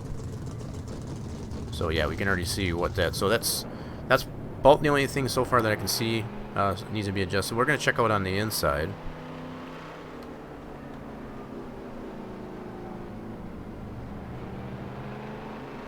And it doesn't need to go that much higher. It just needs to go, you know, like that 0.25 or whatever it is above the foam. So like on what you've got here, like on the inside walls here, for example, this is actually pretty decent right here. As far as on the inside wall, that amount of distance as far as on the top of the foam, you don't want. Yeah, see, I'm seeing that that double seam on the top of the wall here too. So it's in more than one spot there. You got that double seam there. You would probably have to adjust the skew on the top facet of the safer wall to have that line up with the in this case would be the right face of the wall on the inside. Yeah, so this is about the spacing that you want to have of the foam, because the foam doesn't stay level, I guess, with the actual top of the safer. It's always got like a little lip on it, because your safer, your steel wall has a particular dimension to it too. It ends up being each tube, and it has 5 tubes, are 8 inches tall. So do the math on that. It's 40 inches tall. So yeah, that kind of answers my question as far as the height of the foam. Height of the foam is roughly 40 inches tall. Yep, this looks pretty good here. I like how this one, yeah. So you got that double seam, I guess, on the top of these walls here too. So just probably check out the skew on that top texture of the safer anyway. I really like how this looks here too. This looks pretty cool. As far as having the no concrete wall, there's just that bracing, I guess, for each foam. This is what's similarly done, I guess, at tracks like Iowa. I've taken a little bit closer look at that. Come to that conclusion, that track, there's one track that's out there that was done originally by another modder in the Inter 2003 community that it needs to be rebuilt. It needs to be rebuilt too, because it's not 100% accurate. I've come to that conclusion as far as based on preliminary. So yeah, we got the entry light in here. That's something we'll be able to check when we go into race mode. So between that and the actual restart zones and the timing of that, you know, what that lead segment now adjusted, we'll be able to test that out and see how that works. I want to check out this being able to drive into the infield here. Let's check that out real quick, just to kind of. I mean, these types of things are more or less, you know, it's novelty. 40. But so you can drive through here. So either from this point or even at there's this other opening here, I guess, to get into the victory lane. This is totally driving it. There's no collision on this, and that's by design. There's no way to put collidable properties, I guess, to objects, unfortunately. But yeah, you have access here to the garage area as well as the victory lane. Just kind of showed that. We kind of hit on that, I guess, as far as in the initial discussion outside of the sim. You can drive up to the top. I don't know if you really need to do that, I guess. Oh, yeah, that is a collidable wall. That is a collidable wall right there. Just testing everything out. Yeah, as far as being able to drive up into the infield, I don't know if that would be necessary.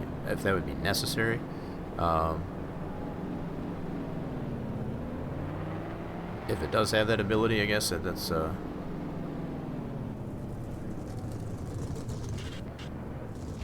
my, whoops. So that's collidable.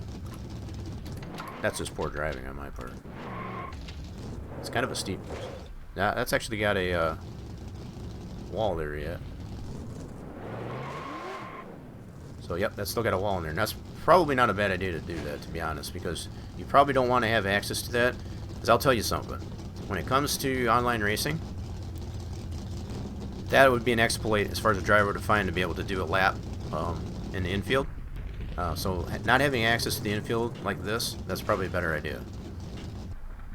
So I'll tell you what, I know some drivers in the Enter 2003 community that do use that exploit to get a better lap time as far as using the infield around the track.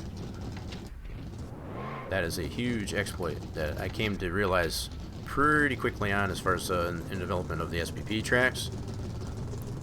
So it's probably a better idea that you don't have access to that infield in that fashion. Yeah, I would probably close that up, to be honest. And that's totally up to you as far as like if you want to have that exploit into the track. But I will tell you, there are drivers out there that will exploit that. If that ability in the track is available, they will definitely use it. As far as the gaining advantage, is getting a better lap time in their qualification. Let's look up through here anyway. Yeah, you can climb up here. Yeah, so in turn 2, yeah, this is definitely, I would consider this to be an exploit. So if I can drive all the way around this, kind of prove my point here. So if you can drive around in here and get a lap time, that's an exploit. Yeah, you still got some floating poles out here too. Whoa.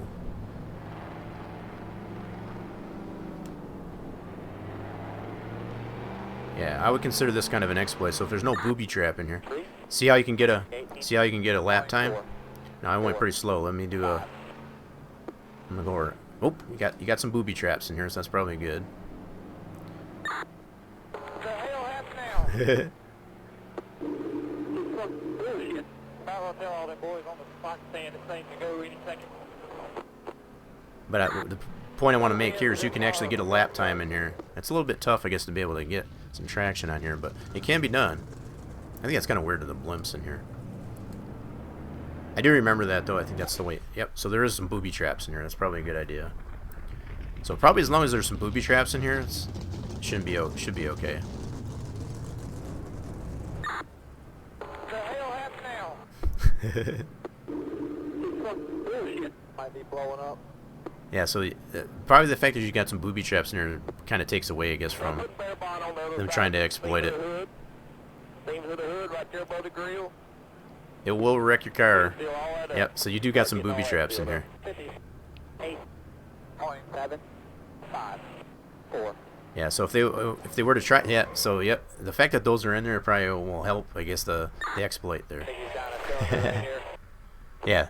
So just the fact of the booby traps. Now, if they didn't have the booby traps in there, they would probably definitely be able to get a pretty good lap in there. I've seen it happen before through the development of the SPP tracks, like I mentioned. So, yeah, I think the fact that there are some booby traps in there, just like I demonstrated there, that's better. So we're gonna get out of here and get into a race mode.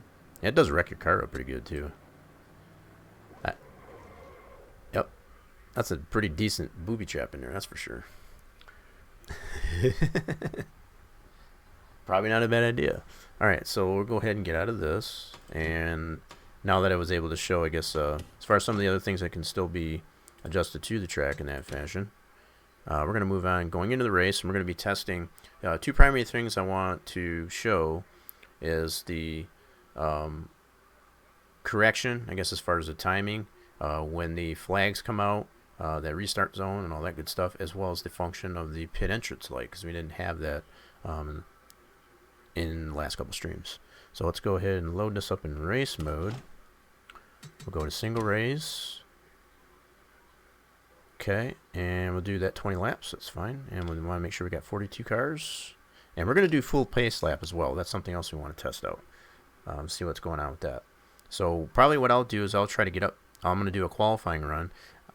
Probably going to, in this one here, I can probably keep it at 95. So this one here, they're rated a little bit. Not as crazy as the Make 19 fictional set. So I should have a better run at 95% with this car set. I know that's what I had to adjust in that Make 19 at fictional car set. Yeah, they were kicking my butt as far as to qual halfway decently. So yeah, what I'm gonna do is I'm gonna qualify so I can get potentially to the front. so I can monitor, I guess, as far as how that goes. I like this qual stall, yeah. Hopefully that doesn't get adjusted. So we got the new exit light. That has the caution status on it too. There's some adjustment that needs to be in that. What I've got anyway. I've already spoken with Torch, I guess, on that. Alright. So let's do a qual run here.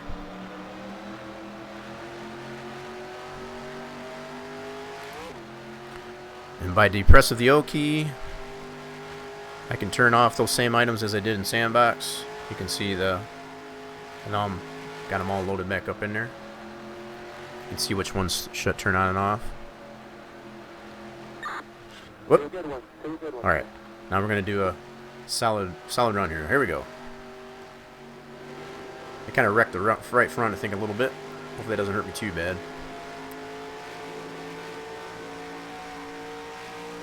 It's our first qual lap.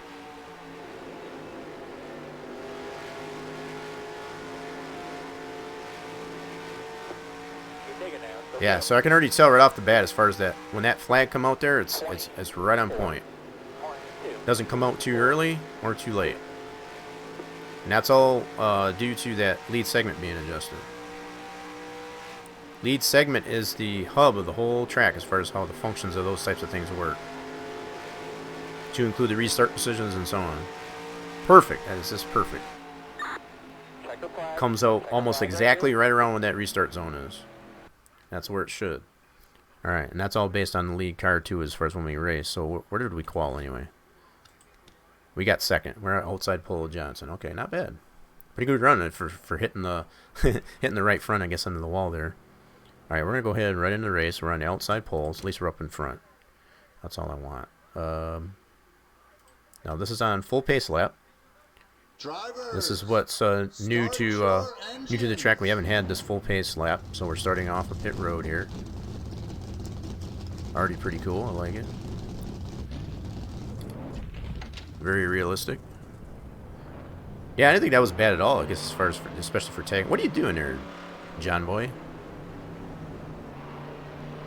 You're supposed to have the inside. There we go.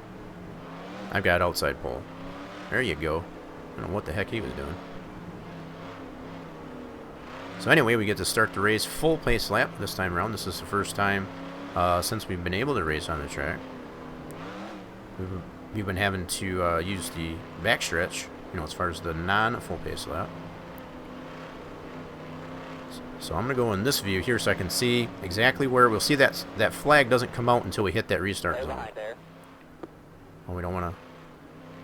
Yeah, we don't want to. We got to lag here a little bit. Got to get my .2. I guess behind Johnson. I'll call the green there. Nice first shift. I'll watch in front of So you. let's observe when the green flag comes out. It should only come out in that restart zone. Get ready. A little bit late there. Not too bad. Not bad. Much better though. It's a little bit late. It can probably be adjusted a little bit down a little bit. I think currently right now we got it at 14:30 is the late start. So could probably adjust that a little bit. Now you have to deal with that curvature that's in the track. And I'm going to kind of go over as far as like how you determine without using too much calculation. You have to look at your curved section there as more or less a straight. Oh god. Kind of gather myself up here. I wanted a caution to come out. Yeah. I was trying to get the caution to come out without wrecking myself. I was doing that on purpose. That was intentional. Still there. Hit road close. Hit road close. Up top 3 wide. Inside. One inside. I'm going to get towards the back. I want to watch the frames. Up top 3 wide. Inside. Alright. One inside. Took the flag. So So 26th. Okay. 28th. Ow, come on, dude. Easy, easy, easy. 5. Jeez, oh Pete. Stay behind. 21. Pass. 8. Past the 8. Dang it, anyway. I hate this view. I hate this view. This view always screws me up. I got a couple cars stuck on the bottom here. Go, dude. Crying out loud. Pass. 23. Hold on, I gotta get to my spot. I hate this view. I'm gonna go down to this view. 25. I feel like I'm so disconnected with the car when I'm in that view. I don't know how drivers can drive that way. I mean, pit road will be open this time. I'm more. So where am I supposed to be at? Past the 18. Okay, past the 18. What about the 23? Past the 23. Alright. Past the 29. Okay, past it. 6.7. Gotta get to my spot. 9. You gotta be up above the 8 here. In front of Junior. 77. There we go. Now we good. They left a spot open for me. Man, that was crazy just to try and... Anyway, so yeah, I was trying to get the caution out there. So what I want to do is actually monitor as far as when the green flag goes from back here, especially checking the frames out. Now that we've got applied all those new items, I just want to be able to test it out from further back. Now this is using that refined original Cup 2003 series by Splash and Go. And when you compare this to the original Cup mod, you can definitely see hardly any frame loss. Let's just put it that way. Now they have added additional frames to the model to accommodate better painting canvas. You know, as far as painting the schemes on you don't have a lot of warped areas and whatnot.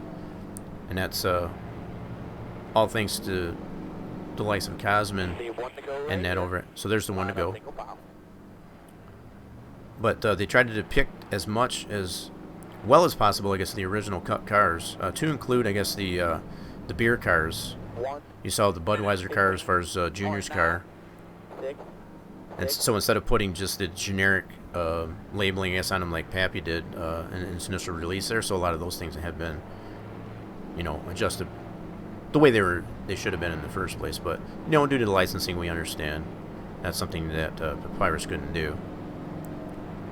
But the fact that they are applied to this mod, and it's such a better canvas to paint on as far as the templates for this model, you don't have to worry about nearly as much as far as warping, especially on the front clip. As far as on the nose, that's always been a huge problem as far as painting contingencies and whatever on the front, as well as other areas of the car. Alright, we're going green. Get ready.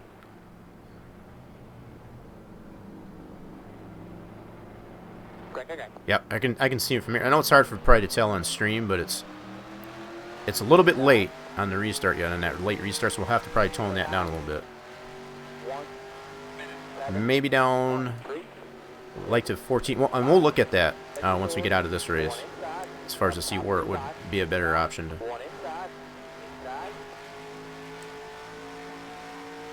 Yep, there's another yellow. That wasn't me. Wasn't me this time. Racing to the yellow. Oh. There we go. Someone had a big wreck.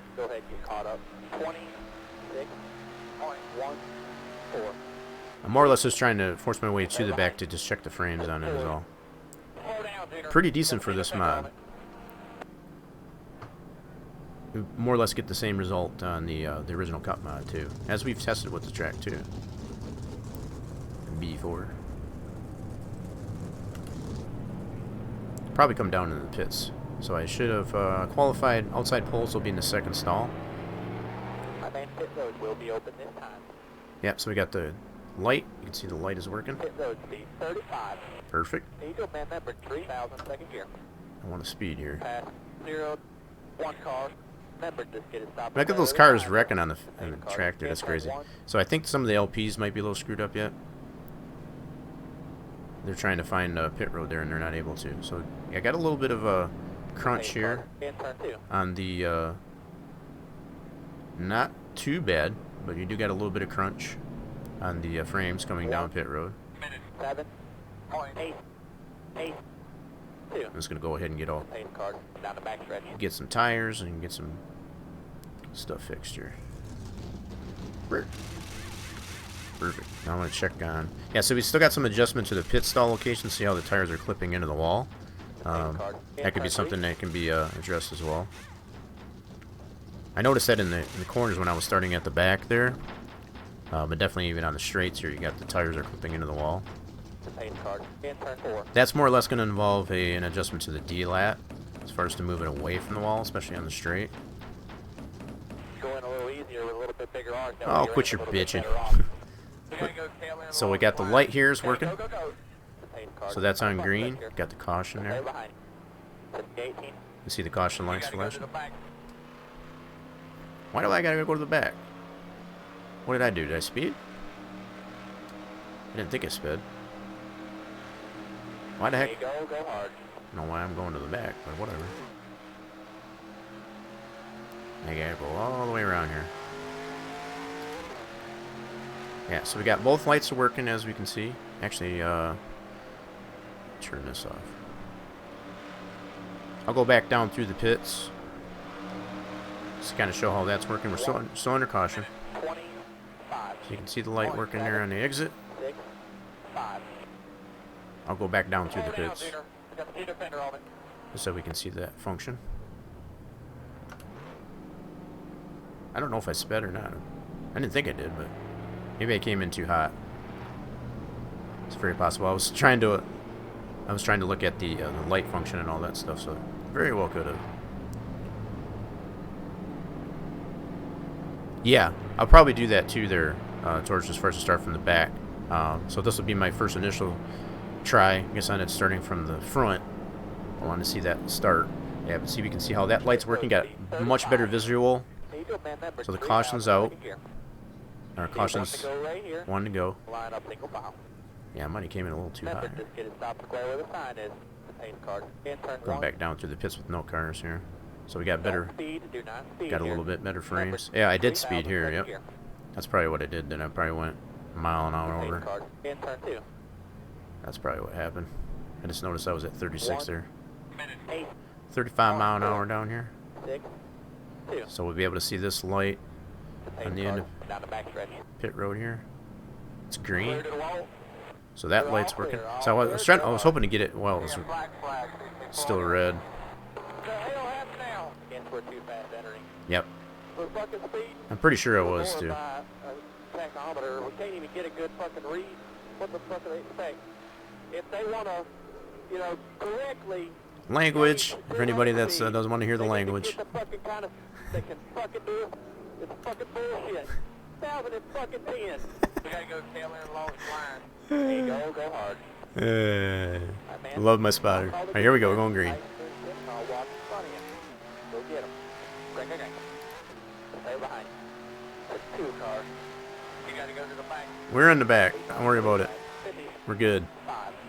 5.9, 3, 7.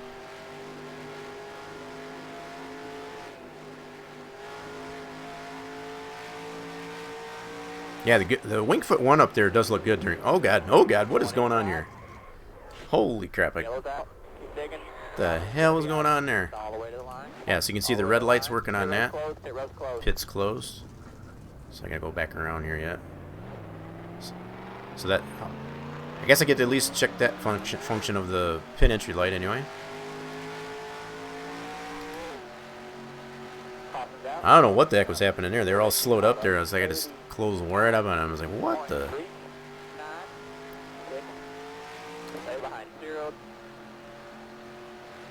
Zero? I gotta stay behind the 0. I gotta pit anyway. Gotta fix my damage. Go around the pace car? Yep. Going in. Yeah, so I can see it's green. So we can definitely see that status. Sure we don't speed this time.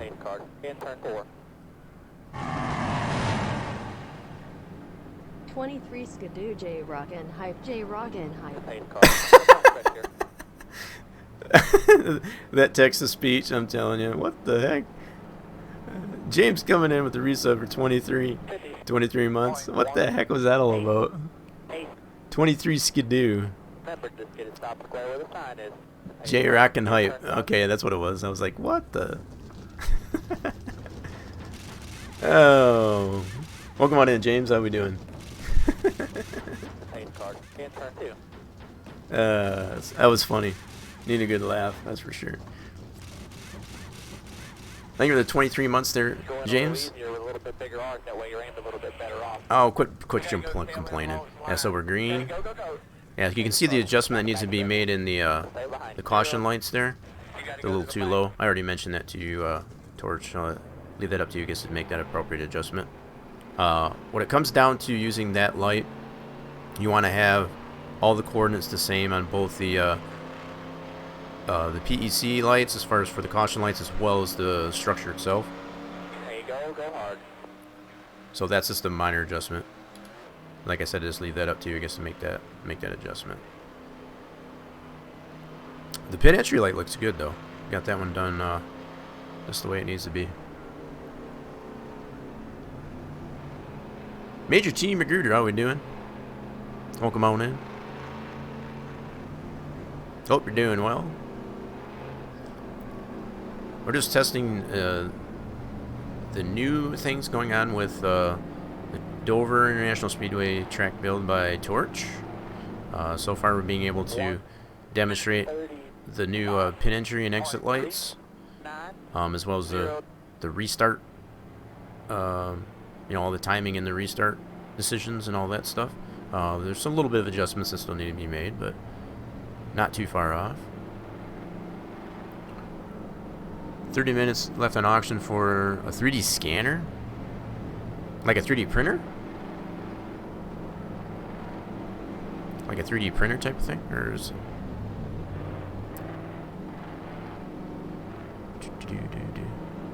scanner. Okay, gotcha.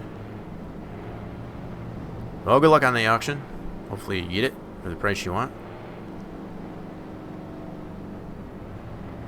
Scan real objects. Wow.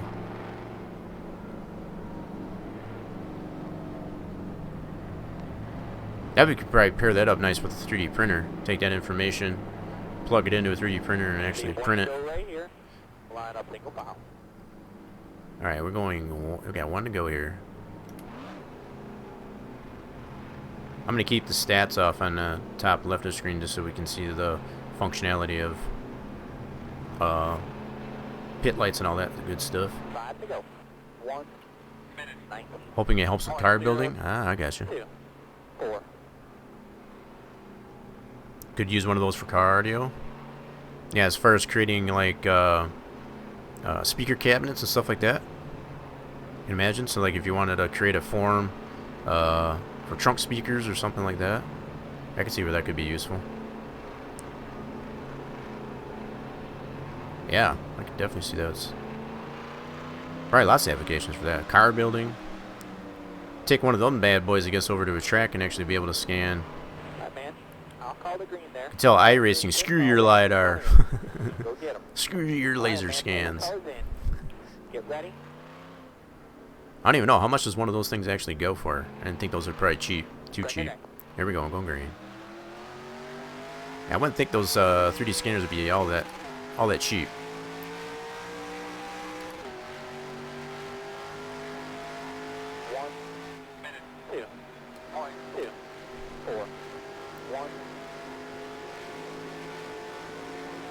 Dig. Ooh, pushing. Pushed real bad outside. Exit this corner. Oh my god, they're doing it again. Why are they pitting? Frickin' doing it again. Damn near slammed into him again. Evasive maneuvers. 26.5.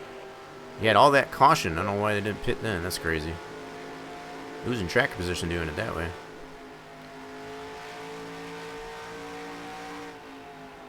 Yeah, now we're smooth. Running way outside of the groove here yet so far, but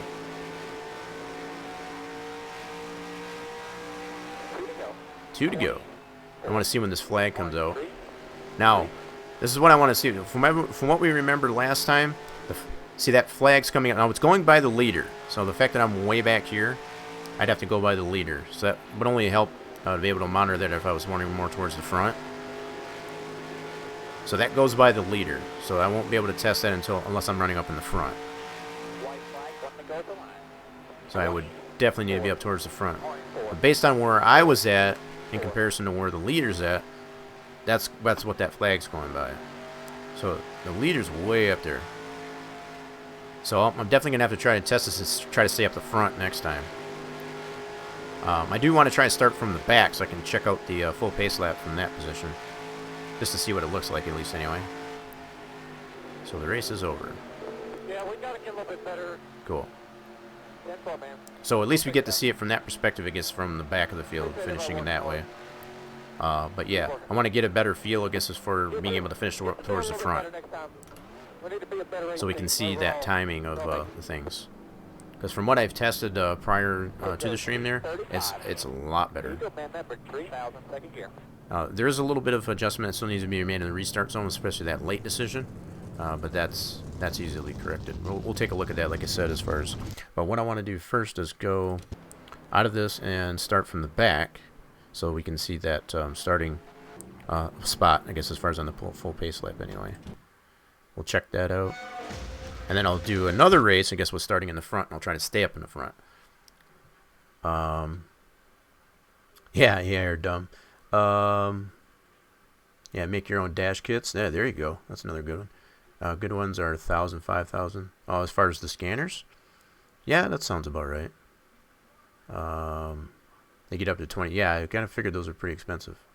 Alright, so what I want to do here is we're going to go continue. We're going to go back into another race, but I want to not qual, and I want to be able to observe the starting position, I guess, from the back of the field on the full pace lap. So we'll go ahead right to race, and then I'll just observe what we got here. Yeah, so this is what it looks like starting from the back. So this is on full pace lap. We didn't have this before. We've had to start from the non-full pace lap on the back stretch. So now we have the full pace lap, courtesy of Torch's edits here, as far as his updates here. So that's fully implemented. We're starting shotgun on the field here. We'll go ahead and take one lap. I probably won't finish this race. I just wanted to get the idea. You can probably change that bunching a little bit as far as the spacing here. See, they're a little bit crowded here. So there might be a little bit of jumping as far as the bunching. We want to adjust that a little bit. Yeah, because they're kind of wrecking back here.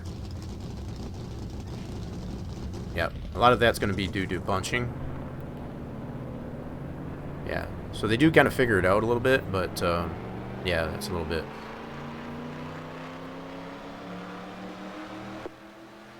Alright, man. I'll call the green there. Nice smooth shift, and I'll watch in front of you. It could be swapped too. That's very possible. It seemed like they were kind of fighting with each other, I guess, as far as so yeah, you might have the position swapped as far as the inside-outside. That's very possible as well. Yeah, based on the behavior there, that's a very possibility too. So either between the bunching or the fact that they're swapped as far as from inside to outside line. Okay. So just to kind of test that out at least anyway. I didn't see that too much of an issue, I guess, when I started from the front, but obviously that shows there. We'll go ahead and pit here. I want to monitor the positioning of the pit stall, see how it's behind the wall. Yeah, see that one clips there. So you want the tires to be on the outside of the wall as far as closer to the car. So yeah, there's some adjustment to be made more or less on the D-lat. Now on the curves there, it's a little bit tougher, I guess, to get that, because sometimes you got to mess with the D-long and the D-lat. But for the most part, it's going to be the D-lat as far as how far the car is from left to right, as opposed to front to back. Alright, we're going to get out of this one here and go back into a 4H mode. We're going to qual. And I want to stay up in the front so I can observe the restart and all that stuff. Okay. Yep, let's go back in here. Checking things out. Right. Yeah, James, you're not wrong there. Let's see. Alright, so what we're going to do here is we're going to qualify and stay up in the front. Get back in this mode. Alright, let's bring up the... Let's bring up that menu. There we go. Qualifying so I can see where I'm at. We got the outside pole last time, and that was with tagging the wall on the right side there. Right front fender. Ended up getting outside pole. That's at 95% opponent strength there too, by the way.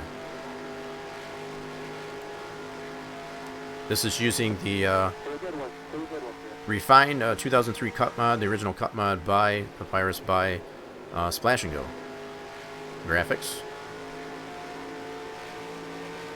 Just for reference.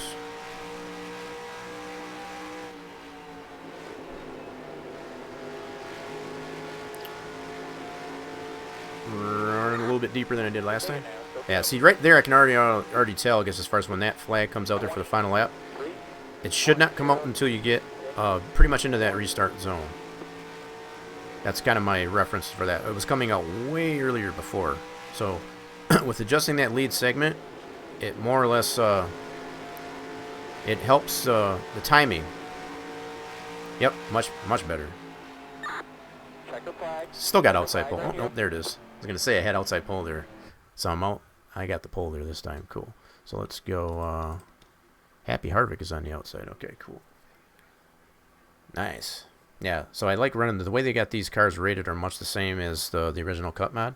So it's pretty cool. They got a lot of the same cars. Just about all the same cars that they had in the original Cut mod. Gordon's running 5th. Junior's running 6th. So you got the Hendrick cars. Inside, outside. Very nice. Okay, so we're going to go ahead and go right to race.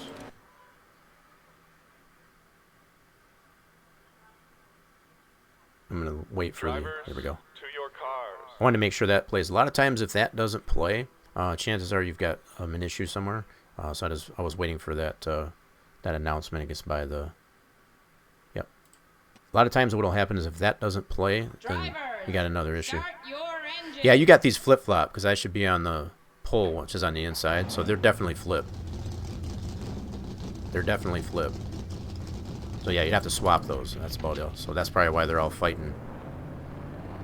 Yep. Yeah, the fact that I got the pole, I should be on the inside. That's what they're all fighting there back there when I tested that earlier. That's an easy fix. Just swap the D-lats for the inside and outside. Just take that one. Yeah, that's easily adjusted, but anyway. Let me get in my spot. Hey, let me in. Let me in. Thank you. Excuse me, Junior. Thank you very much. Yeah, see, they ended up sorting it out, but probably don't want to have that, I guess, as far as on the onset. They do sort it out, I guess, but before they get to the green flag, but... Nah, it's an easy way to do that. It's I mean, it happens. Yeah, so we got the red light on the pit light. Let's go back to this view. Watch this restart. A little bit late, not too bad. It's kind of like right on right there. But I mean, so it's you know, it's a touchy thing. You could probably go down like maybe I think it's set to 1430 on the late start on the D-long. You could probably take it down maybe a couple, maybe a 1428. It's not too bad. It's not too far off. It's a little bit off, but it's not terrible. It's not ridiculously off. So what I want to do now is hopefully a caution will come out as I run this here. Because then we can get another restart. I'm going to try and let them do it. I know I kind of put myself in a bad way last time. I'm going to try and stay up here in the front as much as I can. Oh god, oh god, oh god, oh god, that's all me. Oh god, that was all me.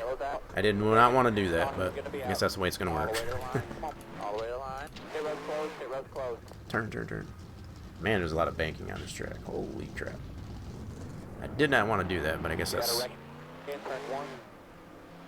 Crap, I was hoping to maybe stay up towards the front. What I might have to do is just watch the replay on the restart. That's another way I can do it too. So this is on, which lap? Lap 3. So going into lap 3. Okay.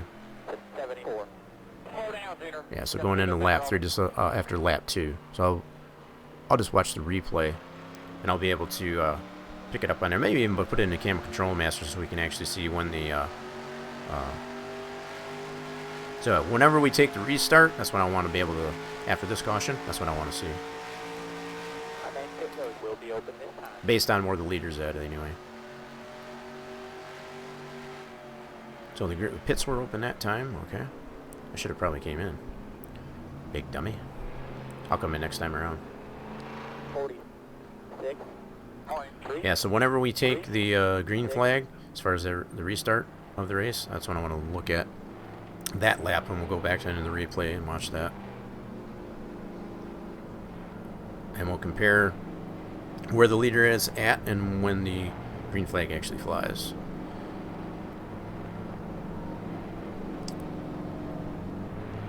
Tim Raines, man, that's been, wow. Yeah, he was a rookie back then too. Remember that. Good old days. 74 car, no sponsor. Practically unsponsored.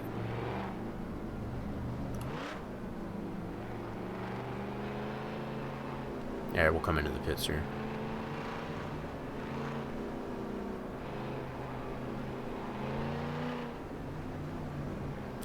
Green lights, and we got the caution lights flashing. Go right here. Line up single file. Pit road speed 35. There you go, man. We got the pole, so we gotta go all the way down. Remember, just get it stopped square It's with the only line. downside, I guess, of having the pole on tracks like this. Don't speed. Do not speed. I'm not speeding, damn it. Remember, 3,000 second gear. 35, 35. The pace card. In turn 2. I'm making sure I'm staying under 35 this time. Minute 23.972.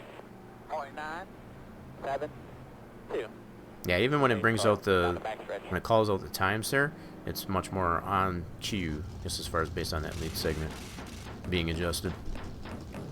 But plenty good, yeah, so we got the tires are stuck in the wall there as far as clipping it through the wall. The pace card. In turn 3. Yeah, we can see, I'm going to hold here for a little bit. I want to see the red light. Follow the green there. Nice push. I want to see the Follow red right light in come front out of you. here on Go the, get 'em. Going a little easier with a little bit bigger arc. That way you're aimed a little bit better off. oh, be quiet. We gotta go tail end along the line. Okay, go, go, go. All right, man. I'm going to wait here. In. Oh, Get crap. ready. Bring We it already in. went green. I wanted to see the red light come on, so it went off. 74. You gotta go to the back.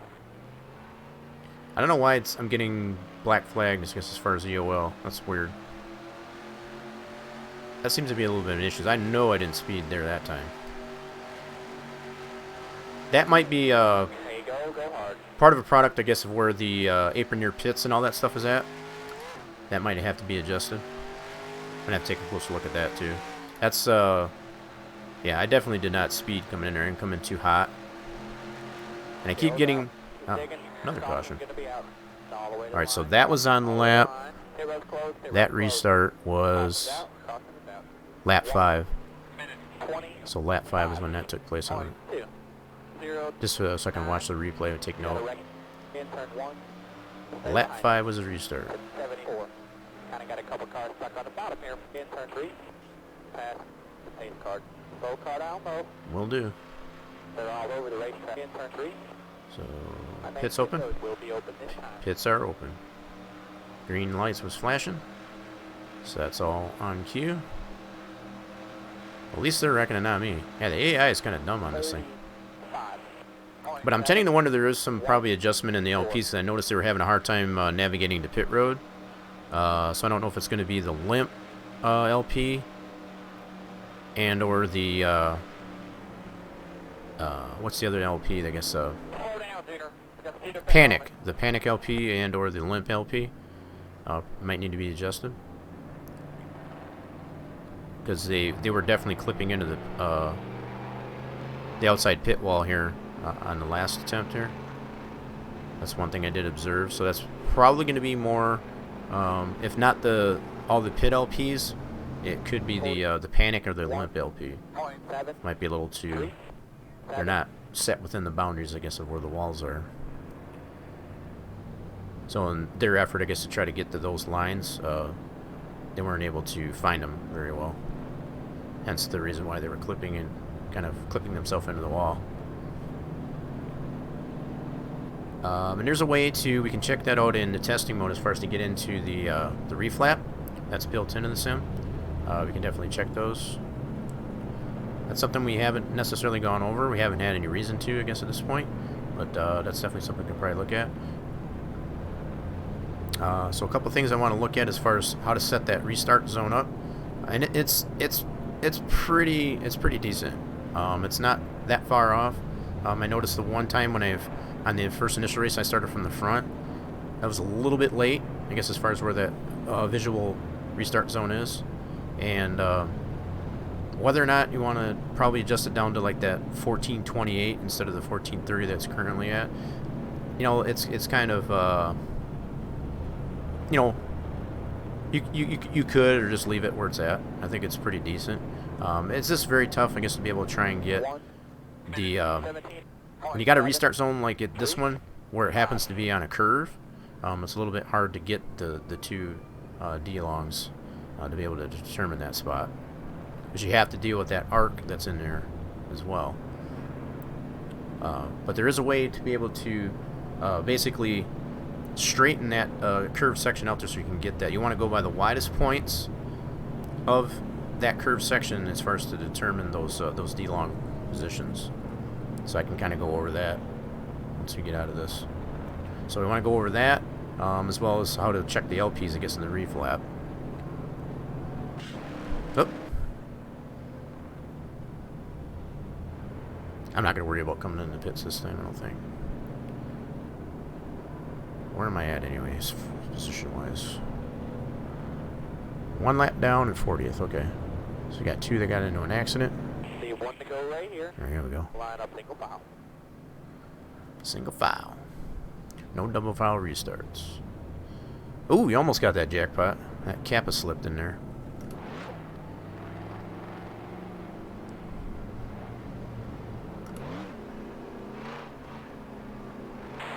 Next time, 10 to go, next time, 5. We're already halfway done. 18.7, 3, 4.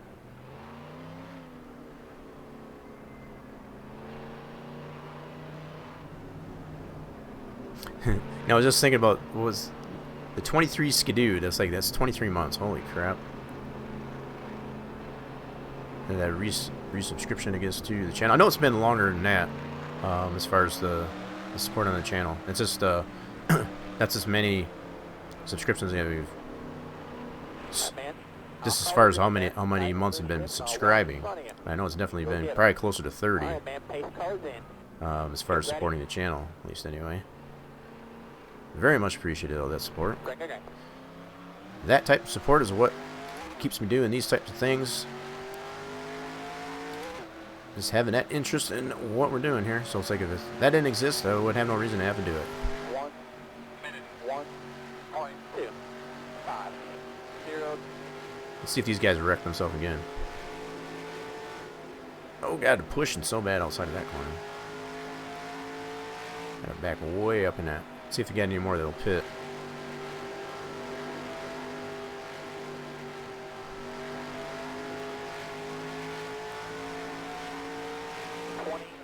Waiting for these guys to wreck themselves again. I can feel it coming.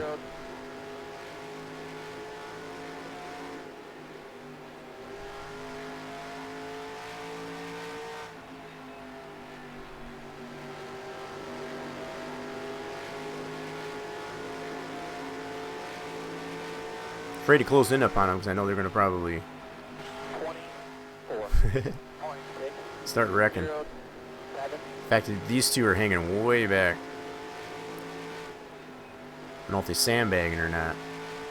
That's Sterling Marlin in this one, I think. Oh, he's got some. Oh god, he's got some sheet metal missing on the left side there. That's one of the upgrades to the mod or whatever that Splash and Go is applied there. So you got actual sheet metal. Oh god, I'm pushing so bad on that corner.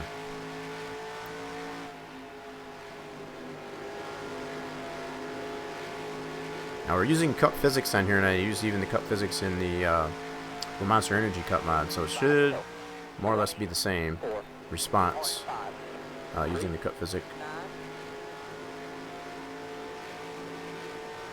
I'm not 100% sure that I set up, choose the cup setup in this one. I don't know if I did or not.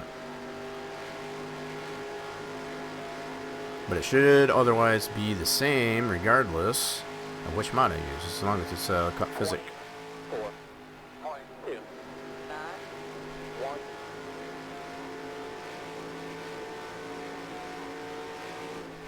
I had to push this so bad outside of that corner. That's the only corner that seemed to do that. 4 is not so bad. Really digs in here and bites really good on the exit of 4. 2, it tends to want to push. Yeah, if I try to do the same thing here in turn 2, it wants to push to the outside. I had to force it down there. Yeah, so you got the sheet metal missing there. Oh god, oh god, oh god, oh god, oh god. Clear high. Oh god, oh god. Tailor back. He's trying to look at his Caution's gonna be sheet out. metal missing there, All and the way that to the didn't work line. out too well. All the way to the line. Leader's coming up. Oh, don't tell me I got reverse. What the heck, man? Oh, you kidding me? I'm stuck here on the apron. I blew my reverse out. No reverse. There we go. I had no reverse. Blew the reverse gear out. Caution's out. Caution's out. Go ahead, get caught up. White flag. Yeah, Wingfoot. The thing I noticed here, James, I was mentioning, you probably heard your ears probably started ringing. The fact that it does come out during testing. I don't know if that necessarily should be a thing. You don't usually have the blimp out there in testing. But that's something I noticed anyway. Slow down, Junior. Got the seat fender on it. My main pit road will be open this time. I'm going to the pits. I'm done. Pit road speed 35. I'm done. Need to amend number 3000 second gear. I'm taking my ball and going home. 38. Alright, so I wasn't able to stay up in the front there, but I am going to watch the replay. That was on lap 5. Let's go in and watch this here. So we're going to go back to lap 5. Let's pause this. I was 2 laps down. Holy crap. Let's go back to lap 5, and we have to see who's leading. Who was leading at that time? 29. So we want to put this on the 29 car. Let's see what we got here. So if we go 29, so yep, he was leading. And we want to put this back on. That was one of the restarts. Let's do lap 5. Alright, so we're going to back this up a little bit. You can already see the green flag is out. I want to see exactly when it came out. So, I need to put this on spectator. I might use camera control master for this. I'll probably save it. Okay, so might not be able to get the. Hold on, let me put it on the pace car. Yeah, I was trying to get the flagger into that there. So what I want to be able to look at. Okay, let's try it from. I'll do it this way. We're gonna go to the 29 and look from the cockpit, or at least from the roof or something like that. Alright, let's go to cockpit. Let's try roof. Or even chase for that matter. I want to see when this... So right now the flag is not out. You kind of observe that. And he's in the zone. Okay. This is when I want to look. When does that green flag come out? It's kind of hard to tell from back here. Let me put it on the front. This is what it would have worked out a lot better if I could stay up in the front. Not get wrecked. So far the green flag is not out. It's going to go frame by frame. You can see he's still in the zone. You see on the left side. I cannot tell if that flag is out or not. I might have to save this replay and actually look at it through camera control master. I think that's what I'm going to do. Alright, let's do a cut here. This is what I'm going to do. Back this all the way up. Go all the way to the start of the zone. On this restart. And we'll go cut. And we'll go to, let's move it up to, go all the way up to start finish line. Yep, you can already see the flag is out there, but I can't tell exactly where it comes out. Alright, let's cut it right there. And we'll save this one as Dover restart test.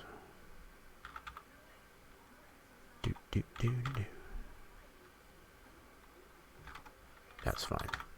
This is something so I can look at this in camera control master. So I'll save that, cut. We'll be able to look at it that way. Okay, cool. Let's get out of this. So pause that. Hello. Remember, just There get we go. stop square where the sign is. Had to get it on pause there. Wasn't on pause that for me.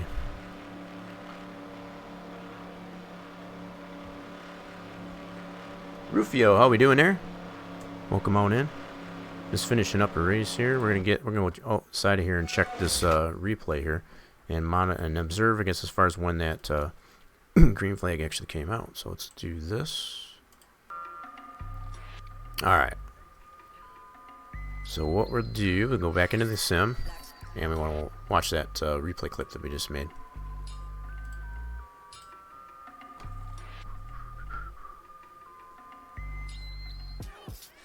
Alright. Let's load this game back up there and we should be able to go into that replay. Okay, let's go to Replay Studio and look at that. I'll give that a second to load here.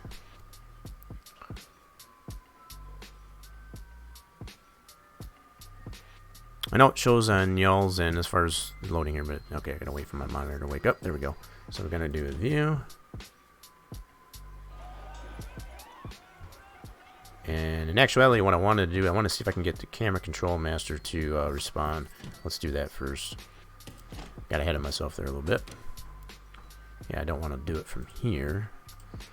I'm going to see if I can get this camera control master to cooperate. Let's go here. See if this will work. Hopefully, crossing our fingers.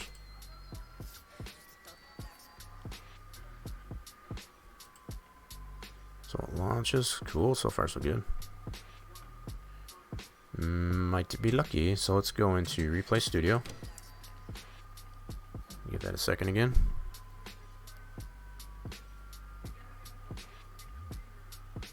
Yeah, turn 2. I just noticed that turn 2 is a biatch. Yeah.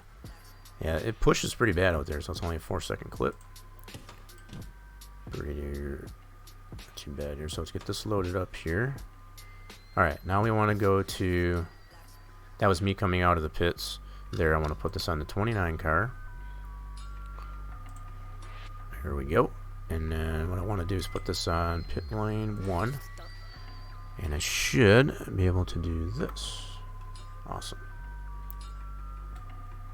Fantastic. Alright, so what I want to do is put this on the flag stand. And I can pan this. So right now we still got the yellow flag. Alright, let's do... Okay, so I'll lock that in there. So he was just in the zone there, so we're going to see what this flag comes out. We're going to pan over to the 29 to see where he's actually at. So we can go from here to probably Chase and see where he's at. So between pit lane 1. Alright, here we go. See when that green flag comes out. So he's already got the flag out. Let's see where he is. As long as he's in the zone, he's in that particular zone, which I put him just at the beginning of it, as we've seen there. You can see when he's already got the flag in hand. Okay, so let's go to Chase. Yeah, so you can see, this is what I wanted to look at as far as how late that necessarily is. Let's go to helicopter. Actually, it's not as late as I thought. So that's actually pretty much spot on. So it's right in that zone still as far as when he brings out the flag. So we'll go back to pit lane 1. We'll just run the flames up. So you can see he's already got it in his hand. There's the green. So he's already got it in his hand or whatever while he's still in that zone. I guess that's what I wanted to look at. So that's pretty damn good. You can see he's still in that zone. He already had it in the hand. He's just coming out of the zone when you can actually see the flag in the air. That's what I wanted to look at. So that's actually pretty damn good as far as that late start. So there's probably not much I really need to adjust on that then. It was really hard to tell, I guess, from the ground level, I guess, as far as how that is. But this is photographic evidence as far as, like, he's still in that zone. The nose isn't even out of that zone when the flag is in the air. And that's pretty much what you want. You want it to be within the zone. Not before or after it. Right in that zone. And that's what we got. So that's good. Good stuff. Alright, so we'll take a closer look at as far as how you can better determine which D-longs you would need to use when you're in a curved section like that. And basically what it boils down to, there's a calculation for it, but there's a way to be able to get it to... The general rule behind it is you want to take the widest D-long you have. So not by the one by the apron in this case. You want to take the one at the widest part of the arc, the curved section anyway. So in this case it would be at the the wall here, you want to go by that D-long and not this D-long. This will be the narrower one, so you don't want to go by these 2 points more to the outside wall, because that's going to be the wider point. So that's the general idea behind which D-long values you want to use for your restart decisions in your track INI. And we'll look at that a little bit closer, as I said. So, yeah, that's pretty good there, I guess, as far as that result there. I don't think there's really much adjustment that needs to be made there at all. Good to go. So that's a good replay review, I guess, of that function. Alright. I'm glad the camera control master did play nice there. Alright, let's go back into our track, and I'll kind of take a closer look here. And I'll also go into the sim and show that whole process, well, at least some of the process. We'll kind of summarize, I guess, as far as how to get into the reflap and check out the LPs. So, let's see, panned out, no pun intended. What do you mean panned out? Let's see, I don't think I did any scripting on it. Oh, you didn't do any scripting on that? On the wing foot? Now, there's one way I can probably take a look at that too, just to kind of get an idea. Kind of on that topic. So this DAT file that we did test out here seemed to work just fine. So I can necessarily scrap all that stuff here. So no adjustment is further adjustments needed in there. I was thinking there might have been a little bit of tweaking on that restart, but based on that that photographic evidence there, as far as the replay there, we don't need to. It's not necessary. So let's look at our track unpack, and we got the wing foot 1 in here. Let's look at it this way. So if we look at it from the 3DO, open it up with Notepad. Yeah, the fact that I don't see any weekend script or anything like that in there, so that's probably why it's showing in testing. Okay, that could probably be easily adjusted. I imagine, James, you still probably have the raw files, I guess, to correct that. I mean, it's not a huge big deal, I guess, as far as I just feel it's kind of weird to have the blimp in there during testing. Usually don't have those types of things in during testing as well. Yeah, so if you have those, it'd be just a matter of scripting it in that so that it only shows during race weekend. Okay, so yeah, as we can see now, what'll happen is just I had that one open there. You'll see. Let me open something that has. Let's try this one here. This one should have. Yeah, see how it's got weekend population, so it has these switches in here. The wing fit one does not, so it's just pretty much static here. So you see these state switches. You got a population here as well as a weekend for this object, so it has those switches in there for it. And again, going back to the wing foot 1, we don't have that, so that's more clear evidence. So that's one way you can test to see if an object does have those state switches in there or not. You'll see that state switch in there, as well as either weekend and or population. So 2 different switches. Don't have any of that in there with the wing foot.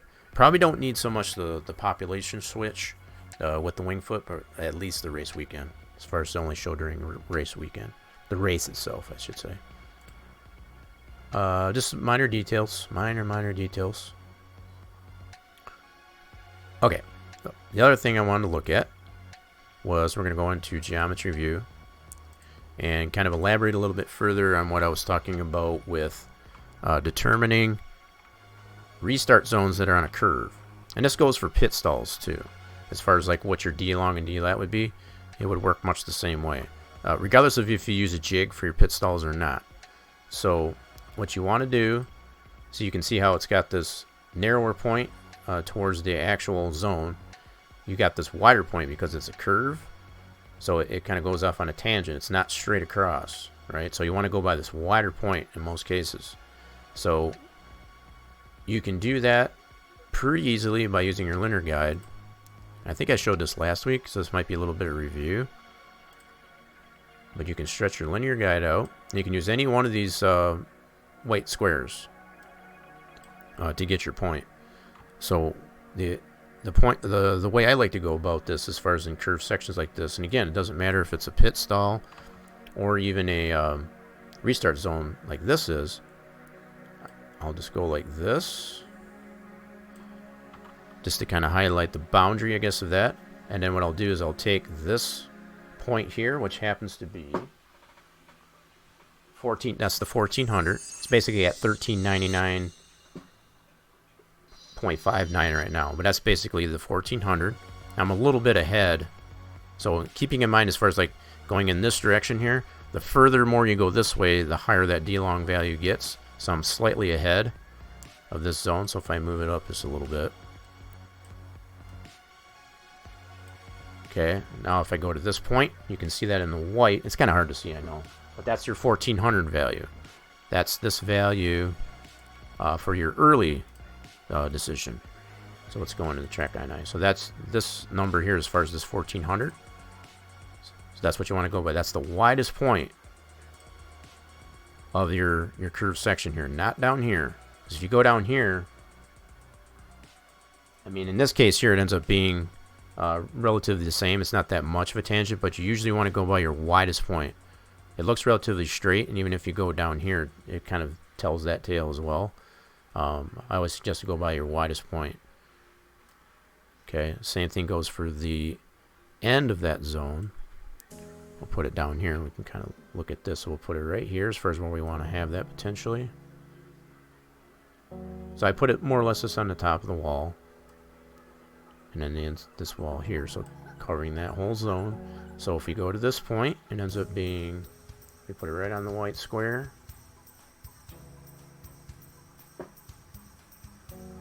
Yeah, see, it actually ends up being 1424. We've got it currently at 1430. Okay, now the fact that we've got it at a 1430, this kind of tells me, we've already seen that telltale evidence as far as watching the replay. That's pretty much spot on. So you can see there's a little bit of a fudge factor as far as, because you really haven't looked at what the widest point here is on the middle of this zone, for example. So what the game necessarily will think about is this section being straight. So another way you could look at it is this way, as far as it being straight. So kind of run it straight, so you can even set up your linear guide this way, as far as on a straight, like so. And then move that over to here, and then see where those points land. Now, obviously, this is the extreme here, so it's going to really depend on how much of an arc, or you know, degrees of arc that you have on your curve is what's going to determine. So this is probably way too much.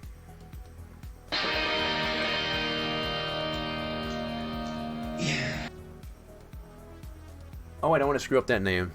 Francopovilla? Am I saying that name right? Come on in there.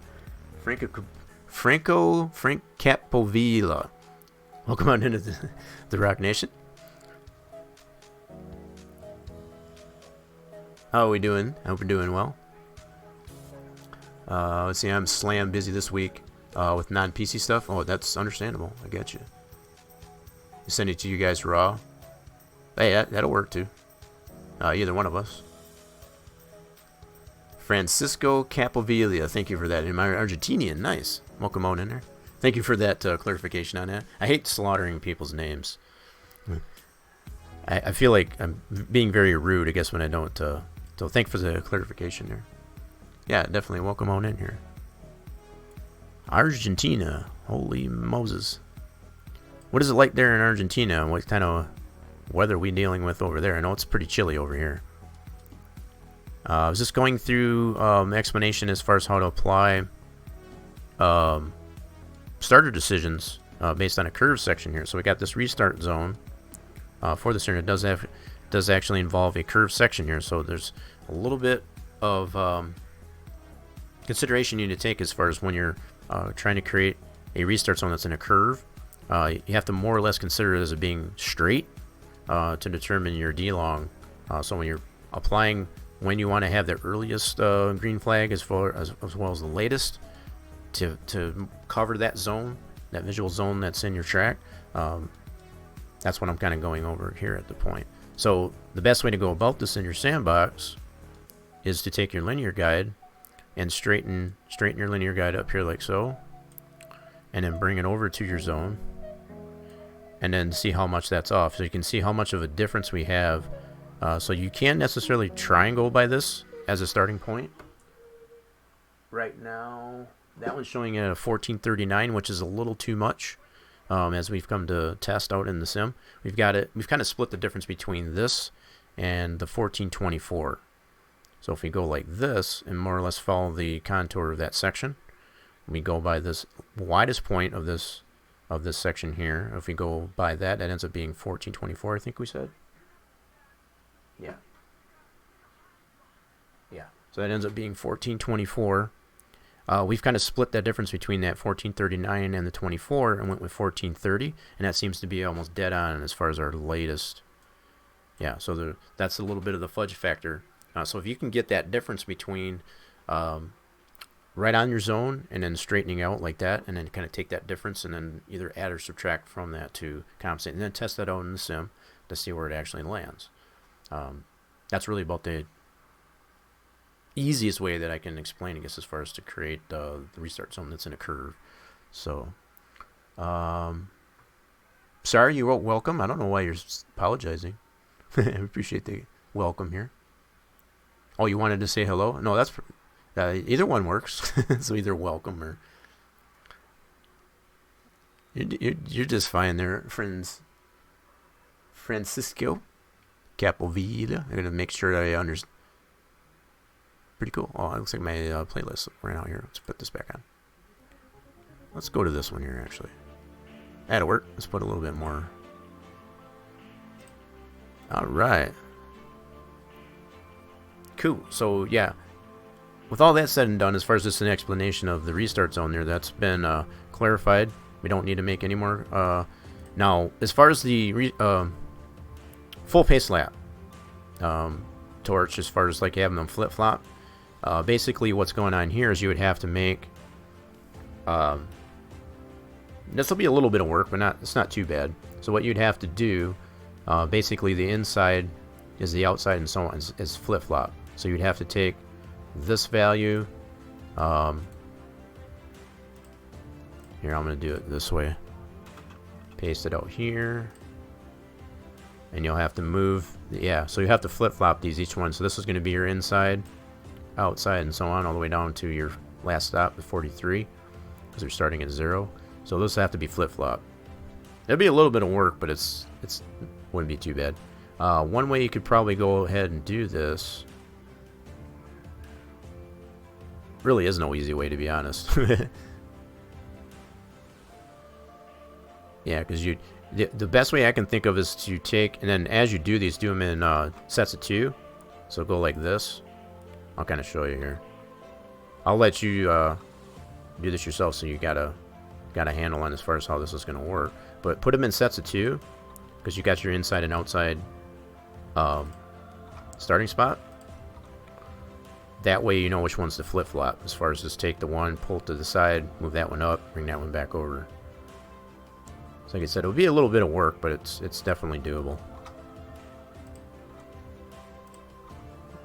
But I think that's basically what you got going on there.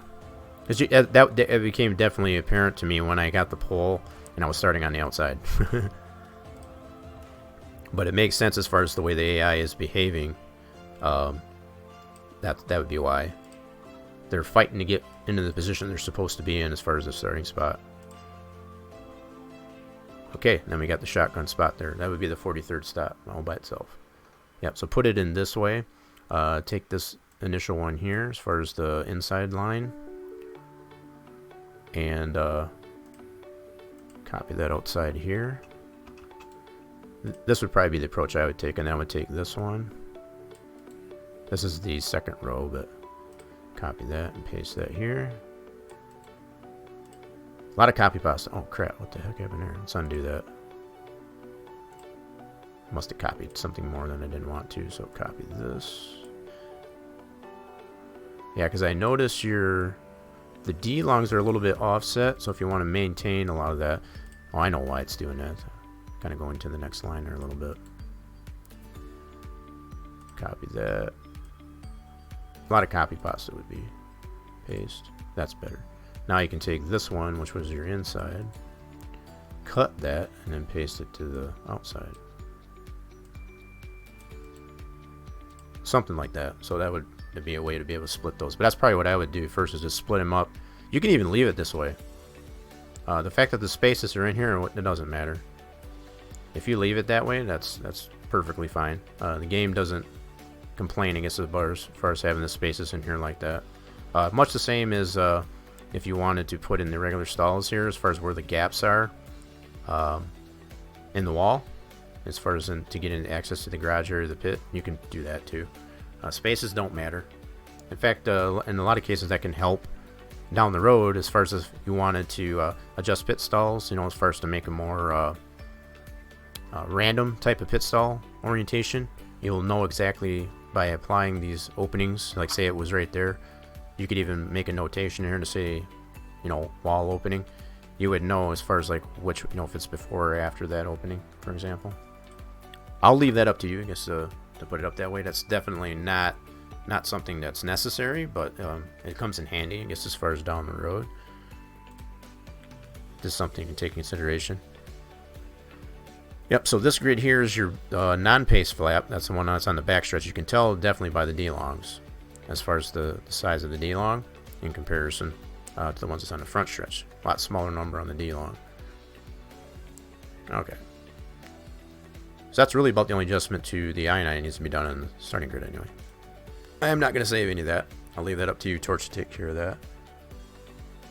Chat pause due to scroll. What the heck? Hold on here. I got to refresh my chat here. There we go.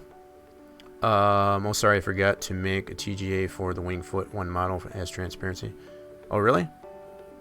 Well, let me take it. Now you got me curious.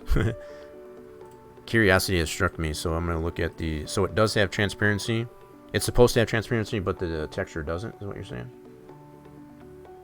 Let's take a look at this one here. So if we go open with our handy dandy WinMip 2. And we should be in our track. And go to Wingfoot 1. Oh, that's a beefy boy. Holy mackerel, that's a beefy boy. Yowza. Yeah, have we considered to possibly downsize this thing? This thing's pretty big. You could probably go down maybe a setting. Yeah. So it's got you talk about this transparency. See, do you have the swath in there? It's showing the swath in here, so it should have transparency.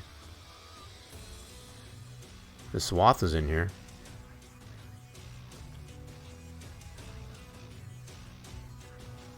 Oh, we only sent the bitmap. Make it bigger. No, this is a pretty beefy boy. Now, if we wanted to consider for this track build, trying to keep everything optimized, at least anyway, it could probably easily be downsized without losing much detail. In fact, we can kind of... let's try this here. This is just converting it back to a bitmap. Obviously, we do have the raw bitmap. Let's do this here anyway, just to see. Just to humor it.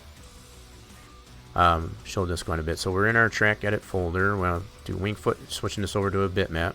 Now, because this has transparency in it, this is probably a good point. Because it does have transparency in it already, I can see that swath that's there. You don't necessarily need to make it as a TGA, especially if you've got the raw file, I guess, for it. So even by making it a bitmap here with that swath, as long as that swath is showing, that was showing that little magenta square,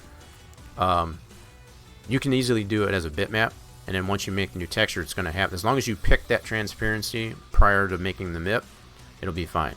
You don't have to make a TGA in most cases, because it's already applied to it. Alright, so I make this as a bitmap. Go ahead and close this out. We're going to open this up in our paint program and just take a look here. That's a pretty big boy though. It's a big boy. Let's do open with my paint program choice is PaintShop Pro 7. Now, something I want to take in consideration before I downsize this is it does have a transparent area. Okay, so before I do that, what I want to do is, for me anyway, what I do is convert this to a layer, so it allows me to adjust the layer. If I leave it as background, when I resize it, it's going to include this area, which is going to distort it. This is going to create that that ever so nasty that magenta bleed. We don't want that. So the way to correct that, and again, I'm going by just the raw MIP file, converting that over. If you've got the raw template for it, that's even better as far as to have the shading the AO bake that is included in here, that's even better. But I'm just showing the way, I guess, as far as that can be done without having those. So the size of this one here, I'm assuming this is probably 2048. It is. So you can probably go one step down. So you got to keep it in powers of 2. So if you go a step down, that would be a 1024. So this is what I want to see how it affects the quality of it, which in most cases, being it that big, starting off this big, it probably won't change it all that much. So what I want to do first is do an image. I'm going to create a new image the same size as this one. Alright, so let's do, hold on, new, and I'm going to make a new one the same size as this one, like I said. This is what I have to do. Depending on which paint program you use is going to determine which method to use. This is the best method that I've found to dealing with resizing images that have transparency in it. Because as I said, if I resize this just the way it is without separating this out, as far as to clear this out, it's going to distort that, and you're going to get that magenta bleed in your newly resized texture. Guaranteed. Guaranteed. Alright, so one way to do this, make an image the same size as the parent. Okay, and then what I do is take a swath of that area that I want to take out. I make sure that it's both in both my color swaths. Copy this entire image here. Paste it into this new deal as a transparent selection, and that puts it in there without that area. Now I can resize it. Okay, this is just one way to do it so far. So now from here, this is still at a 2048. I can go in image resize and then do a 1024, and I keep it on the constraint, so it's going to keep it 1024. Even if you don't do this, make sure it's staying at a power of 2. Very important. You don't want to change that orientation. If you do that, it's going to completely distort the texture and mismap it, I guess, to the model. So you want to make sure that's make it 12K. Yeah, so trying to upsize it from here, that's going to be a little bit different. You'll probably get some distortion, quite a bit of distortion, if you go upsize it from this. So you probably want to start add a bigger template if you want to do that. I don't think that's really necessary with this this model, to be honest. But just to kind of show there is some wiggle room in here to be able to downsize it and still have quality. So let's do this. We'll do a resize, and then we'll do a view normal. Now you can see, look at how much detail is still left in this thing. You don't lose, there's no pixelation in this. And we remove this. Now if you want to add that transparency back to this, all you got to do is add another layer. Like so. So we got another layer. Want to put that behind it. And then just go ahead and fill it. Now it puts it back. Now you can crunch that down as far as in the layers, save that as a new texture, and then apply it from there. In fact, we'll go through that whole motion here. Zoom this out a little bit. So this is now at a 1024 with that transparent swath. We put that layer back in there, and we'll go ahead and flatten that down into one image. No layers. Okay. Then we're going to go ahead and file save as. And I'm going to navigate that to our track edit directory. So let me find it here a second. Dover T. Yeah. So we want to go into here. Now I want to save this as a bitmap right over the top of that one that's already there. Now I still have this image open. That's okay. We can always close that one right out. As long as we don't close this program out prior to saving it as such, we'll still have that to be able to refer to if we want to. So go bitmap, save over this Wingfoot 1. Okay, so now we've got a new texture at 1024 with that transparent swath.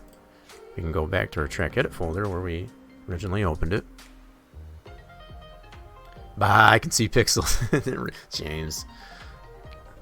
My sky textures are literally 12K.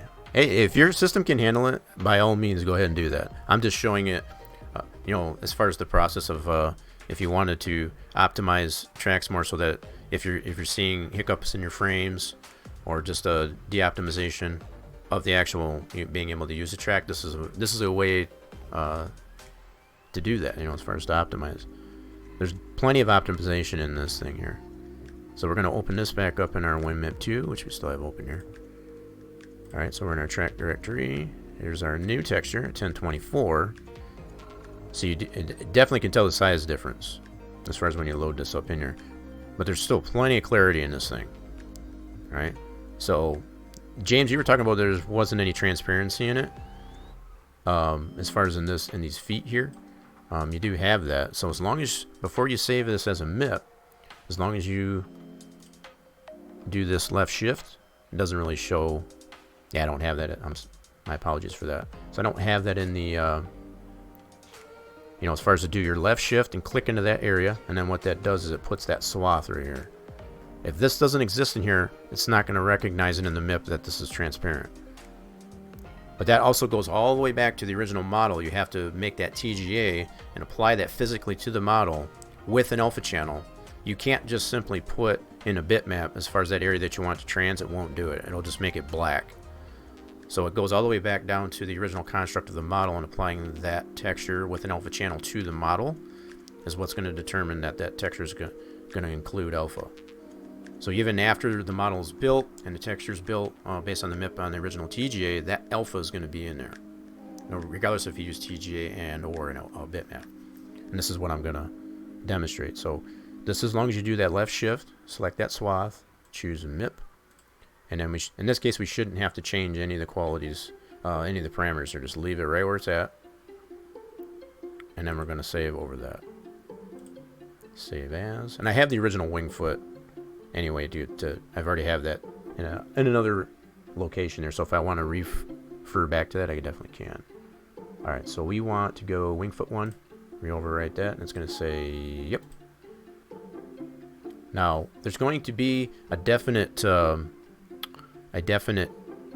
size difference there too, because this probably was originally in a 2048. It's probably 1.33, more than likely, just going by memory as far as like that size. Now we're probably at a 683, so that's half the size, and that coincides with the resolution. You went from a 2048 to a 1024, so now this one should be at a 683, which it is. So it originally started at a 1.33, so it's not a huge difference. You only got the one object, so there is a little bit, if there was more objects like this that were that size, it might cause reason, I guess, to have to downsize it, just like it did. In this case, it's probably not going to make that much of a difference, but it might help in some cases. So James is scolding. You got good on that. Still miss the slots. Reminding anybody in the chat there, if you do want to, you can feel free to use any of the mini chat games. Those are at your disposal to supplement your units of fluid. You can always check your units of fluid, !fluids in the chat, to make sure they are sufficient. And if they're not, feel free to use those mini chat games. James like, F yo hard drive. There are only 20 Sky MIPs. Each one is 16 megabytes. Yeah, that's nuts. I'm sorry. I like my I favoritize my hard drives much, quite a bit.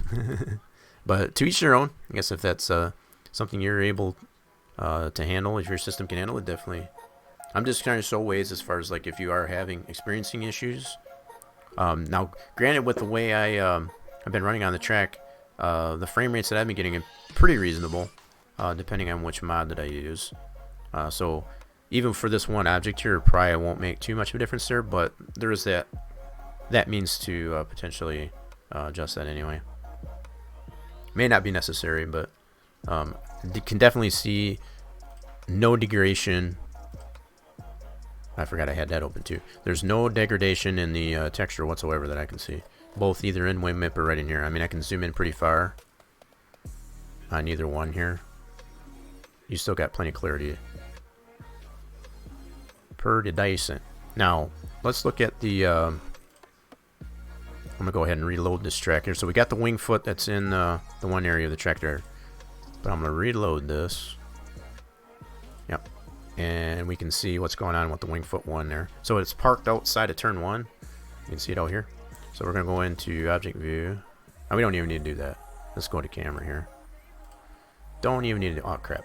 Sandbox is crashing on me. So it's very buggy program. So I'm going to go ahead and close it out and reopen it. That happens. Always happens. I'm going to double click on the PTF. I'll take that approach. Should be able to double click on the PTF. The only difference, and as I've shown this before, if you double click on the PTF to have the sandbox open that way, or if you just open the sandbox directly. The only difference between doing that is when you double click the PTF, you'll end up in the center of the track, as opposed to if you open the PTF while in open sandbox separately. So you open sandbox first and then the PTF, you'll end up on the center line near the lead segment. That's really about the only difference as far as opening the track either way. So in this case, I'm going to be in the center of the track. Yep. As opposed to on the center line and the just ahead of behind the lead segment. So we're going to take a look at the wing foot, which is right outside the track here. And we can see what's going on here. So we can see it's got the transparency in there. This is our new texture. Now it does have a little bit of magenta bleed, but I don't know what the original texture looked like either. So I can probably put that back in here and see. So it does have a little bit of magenta bleed, even with what I did there. So if you are getting this, I'm going to look and see. I don't know if there was a magenta bleed there in the first place, just to kind of clarify that. There probably might have been. And if there was, then it's still going to show up in there, even if you do resize it in that fashion. Alright, so let me go ahead and do this. We're going to go File, New. Close that out again. And then I'm going to put back the original texture. Close this all out. Yeah, let's go ahead and close this out here. So just to show you that. So yeah, definitely if your image prior to resizing, if it already had magenta bleed on it prior to resizing it, it's still going to exist without cleaning it up in the first place. So it may necessarily have been an issue of let me close this all out. Okay, so we're going to leave that one open here. So I had left this open here. I'm going to keep that open. Might end up using that as a thumbnail. That was showing off the adjustments that need to be made to the geometric walls to accommodate the safer. We already went through that. Alright, this original texture, I gotta find that right here real quick. Yeah, probably not gonna get into that, so there's some other things I was hoping maybe to get to, but I don't think that's gonna happen. So let's I gotta look through my archives here. 3D mesh. General. I should have the original here from Wingfoot 1. Yep, here we go. So these are the original files that I got from James back in 16. And it's not the raw stuff. I got the template for it. So this is what I was talking about earlier. If you've got the original template, that's even better. Yeah, so we even got this. Let me open this up. This is the original template for it. Oh crap, I gotta open up in Photoshop. That's one thing I don't like about sometimes with some of the effects that you apply in PSDs. It won't open in PaintShop Pro. That's basically what showed up there. So I have to open this up in PaintShop Pro as well. Or Photoshop, I should say. Which I have. I could probably open up in GIMP too, but this is the original template for it, which has everything in layers as far as the even the pictures, as far as the real pictures of it. James has got this all in here. So if you have this is definitely a plus. But I wanted to show at least as far as what I want to do without getting too far into that. Let's put this original texture, which is this one here, and again, this is at, actually it's the 2.66. So wait a minute, is this one bigger? Holy mackerel, let's open this one up. This one's even bigger. So the other one was at a 1.33, I thought. So is this one at a 4096? So maybe it has already been reduced from its previous. Check this out here. So let's navigate to. Now I gotta look. Yeah, 'cause based on that size, that would suggest to me that it's a 4096, which is way too big in my opinion. Don't need it that big for. Yeah. General. Okay, and it should have Wingfoot right down here. So this one's at 2.66. Yeah, this must be at a 4096, which is way too big. Holy mackerel. So this one's even bigger, so it must have already gotten downsized, I guess, from the original concept here. So 4096 down to a 2048. It could probably even go down to 1024. But, you know, especially with having that that template. That'll help. But I guess what I was gonna try, so if you're getting that magenta bleed in there, all it would really come down to, and this is pretty detailed even in the 1024, is just gonna go around there and clean that up. It's just